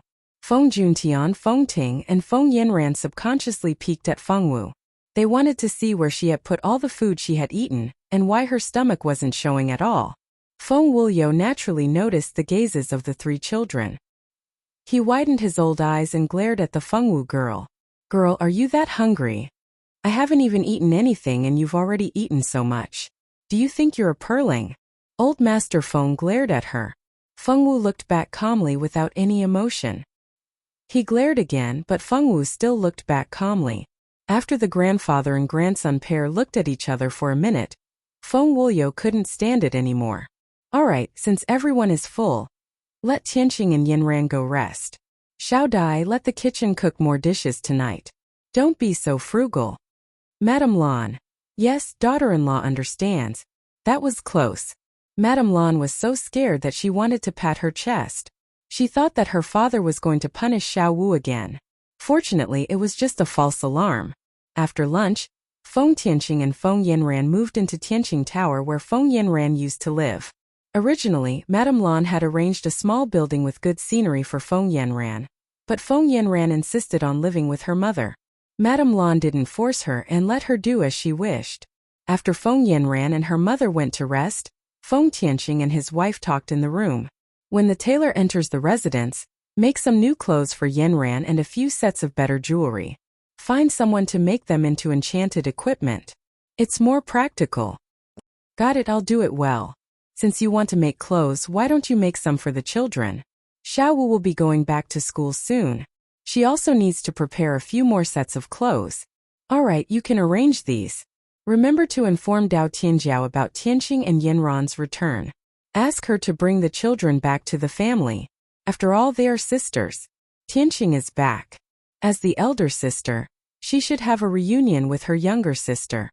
Feng Tianqing couldn't help but frown when he thought of Feng Tianjiao. Although they were both his younger sisters, one was unruly and willful while the other was brave and strong. They had guarded the Blood Moon Forest for 20 years for the country. In the afternoon, Feng Wuliu's eldest daughter, Feng Tianjiao, came back with her children. When Feng Tianjiao arrived, Madame Lan was letting the tailor take Feng Yinran's measurements. Yinran, you're so beautiful. You're so beautiful. Compared to the 3 most beauties of our ancient eastern country. Feng Tianjiao recognized Feng Yanran as soon as she saw her. Not long ago, her elder brother sent someone to inform Tianqing and his daughter that they had returned. Now she saw a girl standing with Madame Lan. Who else could it be but Feng Yanran? To Feng Tianjiao. Feng Tianjiao, Feng Tianjiao Tianjiao. These are your cousins. You've met them before when you were young. I don't know if you still remember. Feng Tianjiao was still a bit flirtatious in front of the younger generation. At the very least, she didn't go crazy as soon as she saw them. Of course, brother Yan, brother Tian, sister Lin, and sister Meng and Fei we used to play together when we were young. We haven't seen each other for many years, but all of you still look the same as when we were young. Feng Yanran looked at Lin shyly. You didn't change much. Lin looked at Feng Yanran's face and said unknowingly, damn it. Who was she trying to seduce with such a beautiful face? She was really a little demon. Lin couldn't help but spit in her heart. Meng and Fei looked at their cousin with envy. Their cousin was too beautiful. How could there be such a beautiful person in the world? Yin and Tian looked at Feng Yanran's face. They didn't know how to describe their cousin's beauty. The two brothers called Feng Yanran cousin and stood quietly at the side. They didn't say anything, but their eyes peeked at Feng Yanran from time to time. Here, this is for you. Take it and play with it. Feng Tianjiao took a hairpin from her head. This hairpin looked like something good. It was made of more than 10 coral beads. It was also enchanted. It was very valuable. Thank you, Aunt. Feng Yanran took it with a red face. Sister-in-law, this is where you're wrong. Since you're going to make clothes for Yanran, how can you only make clothes for Yanran and not for our children? My children are also your nephews. You can't favor one and discriminate against the others. Feng Tianjiao turned to Madame Lan and said with a bit of complaint, how can I leave them behind? I'll do it for all of you. Come here and let the tailor measure you. Pick the color of cloth you like. These cloth are all for you. Madame Lan's smile didn't change. She didn't care about this little bit of trouble. Just a few clothes. If you want to make them, then make them. It won't cost much anyway. The children stayed in the hall to choose the cloth and get measured. Madame Lan took Feng Tianjiao to see Feng Tianqing. Only Feng Wu and the Feng family children were left in the hall. There were also a few cousins from the Yi family and of course Feng Yanran. Lin said, you're back. I didn't believe it. After what you did, I really don't understand why grandfather let you come back. Tian saw that the adults had left and couldn't help but find trouble with Feng Wu. Since he was young, he had always disliked Feng Wu the most. She was incapable and unreasonable. She always bullied cousin Feng Ting and her two younger sisters. She was really an annoying woman. It would be better if she never returned to the Feng family in her life. Tian, this has nothing to do with you. Feng Juntian stood out and looked at Tian deeply. His eyes were full of warning. What's going on? Brother Tian, what are you talking about? Feng Yanran blinked in confusion. A beauty was a beauty. Just one action was enough to make people's eyes light up. Every action was a pleasure. Tian didn't dare to continue after being glared at by Feng Juntian. Now that he heard Feng Yanran's voice, he immediately threw Feng Juntian's warning to the back of his mind. He only wanted to please this beautiful cousin of his. Little sister Yanran, let me tell you, this Feng Wu is not a good woman. She got pregnant with a child with some wild man a year ago, and was chased out of the Feng family by grandfather. She was only recently brought back. I heard that the bastard was also brought back. Just as Tian was talking enthusiastically, 2 slaps landed on his face. Just hearing the 2 slaps was enough to make one feel pain. You dare to hit me? Tian widened his eyes in disbelief. Was this really Feng Wu? She actually dared to hit him. Who gave her the guts? Those who scold the baby are all bad people. Feng Wu glared at him and said in a muffled voice, so what if I scolded him? He's a bastard. You can do it, but you don't let people talk about it. Chapter 223. Bam! Tian was sent flying by a slap. He flew out of the hall and landed outside the stairs. He even spat out a mouthful of blood. Ah! Feng Yanran covered her mouth and screamed in panic. Ah! Meng and Fei screamed. Feng Wu, how dare you? Yi Yan looked at Feng Wu coldly as if he was looking at a dead person. How dare you attack my brother? I will let you know what regret is. Yi Yan pulled out his sword and was about to attack Feng Wu. Unfortunately, just as he pulled out his sword, Feng Juntian pressed it back. Yi Yan deserved this. If you want to fight, you can fight with my cousin. Feng Juntian shielded Feng Wu behind him, not letting her face Yi Yan directly. Yi Yan was different from Yi Tian, who was impulsive and easily angered. Yi Yan's mind was deep and vicious. He rarely got angry and would not visit the Feng family all the time like Yi Lin. He did not interact much with the Feng family, but he was the most important person in the Yi family. According to Grandpa Feng, the future of the Yi family still depended on Yi Yan. Brother Juntian, you want to protect her? Yi Yan raised his eyebrows. He did not expect Feng Juntian to suddenly protect his sister, Feng Wu. Everyone knew that Feng Juntian and Feng Wu did not have a good relationship. But now Feng Juntian, who did not care much about Feng Wu, suddenly put her in his heart. He could not help but feel suspicious. Did something happen recently? Xiao Wu is my sister. Of course I should protect her. Feng Juntian said indifferently. I understand. Yi Yan nodded and stopped staring at Feng Wu. It seemed like he had given up on revenge for his brother. However, Feng Juntian knew that Yi Yan was a very protective person. The reason why he did not make a move now was because he did not have the confidence to win. That was why he was holding back. He was afraid that if Yi Yan got the chance in the future, he would not show mercy to Xiao Wu. Feng Juntian sighed deeply in his heart. The number of people who were hostile towards his little sister had increased by one. That person from the Chou family had already been thoroughly offended, and he didn't know what unpredictable things would happen in the future. Now that the Yi brothers were involved, Xiao Wu's ability to attract hatred was getting stronger and stronger. As her brother, he had to work hard to improve himself or he would not be able to protect her. Second brother, are you alright? While Yi Yan and Feng Juntian were locked in a stalemate, the Yi sisters had already helped Yi Tian up. Yi Tian glared at Feng Wu furiously, his eyes practically spitting fire. I'm fine, I won't die. Yi Tian pushed away his sister's hands and stubbornly used his sword to support himself. He did not want to appear weak in front of so many people. Brother Yi Tian, are you really alright? I have some good healing medicine here. Take one first. Feng Ting took out a medicine bottle from her space bracelet and poured out a black pill for Yi Tian. Seeing the worry in Feng Ting's eyes, Yi Tian blushed. He thanked her and took the pill. Brother Yi Tian, are you feeling better?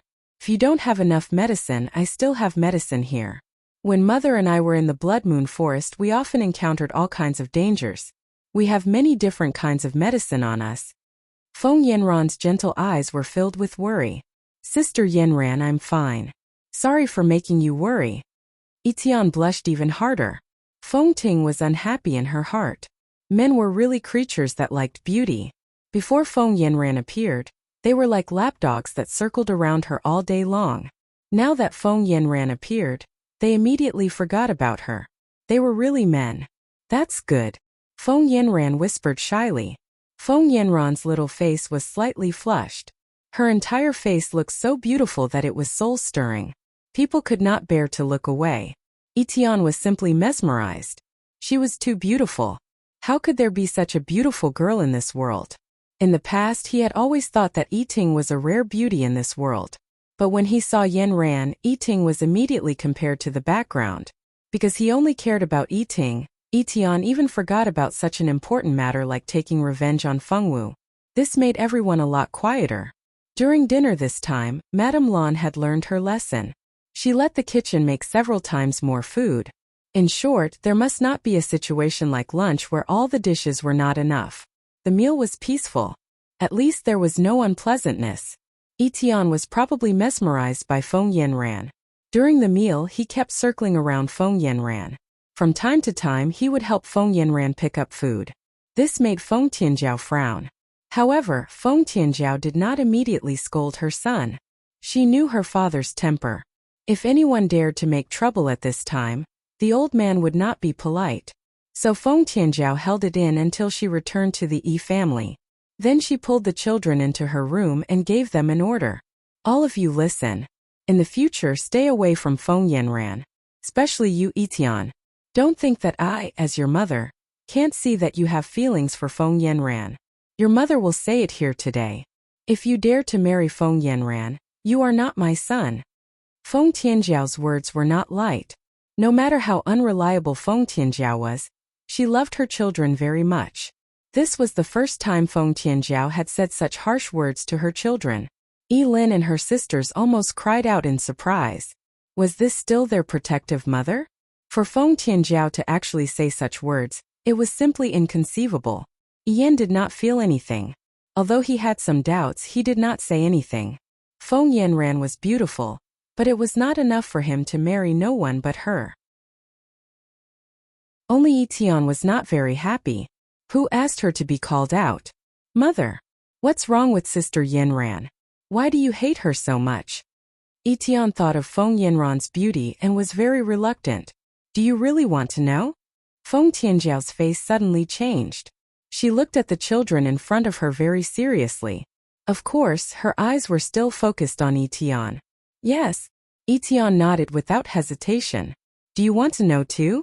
Feng Tianjiao asked the other children. The children exchanged an inexplicable look. They still hesitated for a moment before nodding. Well, if I don't tell you the truth, I am afraid that you will all go and befriend Feng Yanran. Feng Tianjiao said helplessly. She took a deep breath, and the expression on her face became very serious. Remember, no matter what you hear inside this door, you must forget it and never spread it outside because this matter is the Feng family's biggest secret. A secret that even your grandfather doesn't know about. The Yi siblings were completely shocked. What did she mean? A secret that even their grandfather did not know. Chapter 224. No one knew what Feng Tianjiao said to the children. After the Yi children left Feng Tianjiao's room, their expressions were strange. Some were confused, and some were in disbelief. However, no one said a word. Perhaps they knew that no one would believe them even if they did. Of course, what happened in the Yi family did not spread to the Feng family. Ever since Feng Tianqing returned with his daughter, the entire Feng family was in a joyous mood. The old master was in a good mood, so naturally everyone was in a good mood. In order to let everyone know about the return of Feng Tianqing and his daughter, old master Feng asked Madame Lan to arrange a banquet and invite all the noble families. Ever since Madame Lan accepted this task, she naturally made the best use of her time to handle it. The Feng family rarely held banquets because the Feng family members were not people who liked to be lively. However, Feng Tianqing's return this time made the old master's mood very good. He decided that the banquet must be held. The old man wanted everyone to see his most outstanding daughter, and this peerlessly beautiful granddaughter. What three great beauties of the ancient eastern country! When these people saw Yanran, they would know that the most beautiful girl of the ancient eastern country was from the Feng family. Senior Mingxi? Feng Wu walked out the door openly while everyone was busy preparing for the banquet. Then she found Mingxi at the agreed place. Mingxi was in disguise. He wore a veil hat and a silver-white swordsman's robe. He looked like a young noble swordsman. No one would think that he was the prince of the Silver Moon Ancient Kingdom, Mingxi. Xiao Wu, come here. Mingxi pulled Feng Wu into an ordinary house. After entering the courtyard, he pulled down his veil hat. Xiao Wu, I want to borrow something from you. Mingxi did not have his usual gentle smile. His expression was very serious, so serious that it was somewhat serious. Feng Wu was not used to this. What is it? Feng Wu asked. Your sword. Mingxi took a deep breath and said. He wasn't sure if Feng Wu would be willing to lend him such an important divine weapon. The last time he was in the small town, he saw the purification ability of Feng Wu's divine sword. This kind of purifying power was something he urgently needed right now, because the place he was going to next was dangerous for 10 people, so he had no choice but to come and find Feng Wu. He only planned to borrow the sword and then deal with that matter himself. He did not plan to bring Feng Wu along. When Feng Wu heard that Mingxi wanted to borrow her sword, she took out the small sword she usually used from her spatial ring and handed it over. Here you go, Feng Wu said generously. Mingxi shook his head. Not this one. It's the one you used to purify the resentment in the small town. Xiao Chun? Feng Wu said, blinking in confusion. Fengwu summoned Xiaochun and placed it on the table. Xiaochun, you have to be obedient and listen to Senior Mingxi's words. Fengwu was afraid that Xiaochun would not be obedient, so she warned the pure sword. What Fengwu didn't know was that Xiaochun wasn't an ordinary sword. It was the purest sword in the world. Only a pure-hearted person would be able to pick it up. If a person didn't have a pure heart, they would be injured by the sword qi as soon as they tried to pick it up, let alone pick it up. Fortunately, Mingxi was also the owner of the divine sword. He was not the kind of person who harbored evil intentions. When he picked up the pure sword, he was not injured by the sword qi of the pure sword. Thank you, Xiaowu. You've helped me a lot. I will return Xiaochun to you as soon as possible, Mingxi solemnly promised, looking at the girl with a gentle gaze. Fengwu nodded, then touched Xiaochun's body, telling it to be obedient and not be naughty. Mingxi looked at Fengwu's serious look and smiled. He carefully looked at the long sword in his hand. This sword had an ancient aura. He had never seen the carvings on the sword before. Moreover, he had never found any records of this sword in any book. It was reasonable to say that such a divine sword should not be unknown. After borrowing the pure sword from Fengwu, the two did not talk much and left separately. When Fengwu returned to her room, no one even noticed that she had disappeared for a short period of time. Mummy, hug me. Little Bun Fengyu was originally very seriously climbing up the bed. His little face was so tired that he was sweating. Xiaobai stood guard at the side, occasionally helping to wipe away the sweat. She looked very much like a good wife and mother. When Fengwu returned, Little Bun noticed. He stopped climbing up the quilt and reached out his little arms to ask for a hug. Little Bun's appetite had been getting better and better recently. Master Feng had specially ordered people to find extremely high-grade spiritual milk for the small family. Not only was this spiritual milk delicious, it was also very good for the body. There was also a large pile of small clothes and small shoes, which Madame Lan frequently sent over. So, under the doting of so many people, Little Bun lived up to expectations and gained weight. He was so fat that he looked like a little round ball. Fengwu effortlessly picked up Chubby and Little Bun. Little Bun happily smeared saliva on his mother's face. Fengwu did not mind. She calmly wiped it with her sleeve and carried Little Bun to the garden for a walk. This was an activity that Little Bun had to do every day. Little Bun had recently become infatuated with the Feng family's garden. He would be taken for a walk there at least 3 times a day. Probably because he ate too much high-grade food, this little guy was not even a year old, but he could already walk a few steps shakily. Ever since he learned to walk, this little guy rarely climbed. Only when he was playing on the bed did he like to climb up his little mother's quilt. Xiaowu, is this your child? He's so cute. Can I hold him? Feng Yanran happened to be taking a walk in the garden. When she saw Fengwu and Little Bun in her arms, her eyes immediately lit up. Fengwu nodded and agreed to let her hold Little Bun. Feng Yanran happily reached out her little hand. As soon as she touched Little Bun began to cry unrestrainedly. He cried until he was out of breath. Anyone who heard it would be sad and shed tears. Little White reacted quickly and took Little Bun from Fengwu's arms. He shook and coaxed him gently. His actions were simply too professional. Feng Yanran looked at Little Bun awkwardly and then looked at Fengwu. Does Xiaoyu not like me? She was a little sad. She liked that little guy very much. He was so small and chubby and was so cute. Being hated by such a cute little thing made Feng Yanran's mood a little bad. Since she was young, she had always been a likable little girl. No matter how difficult it was to get along with people, they would all like her. But today, she was hated by a little baby. Fengwu girl did not know how to lie. She looked at Feng Yanran indifferently and then nodded honestly. Yes, he doesn't like you. You're tuning in to the Li Mei's Wuxia Whispers YouTube channel. We're so grateful for your support, and don't forget to subscribe to join us on this incredible journey through captivating stories. Your generosity through donations truly makes a world of difference, as it's the primary source of revenue that allows me to expand and enhance this channel for you. Thank you from the bottom of my heart for being a part of this adventure.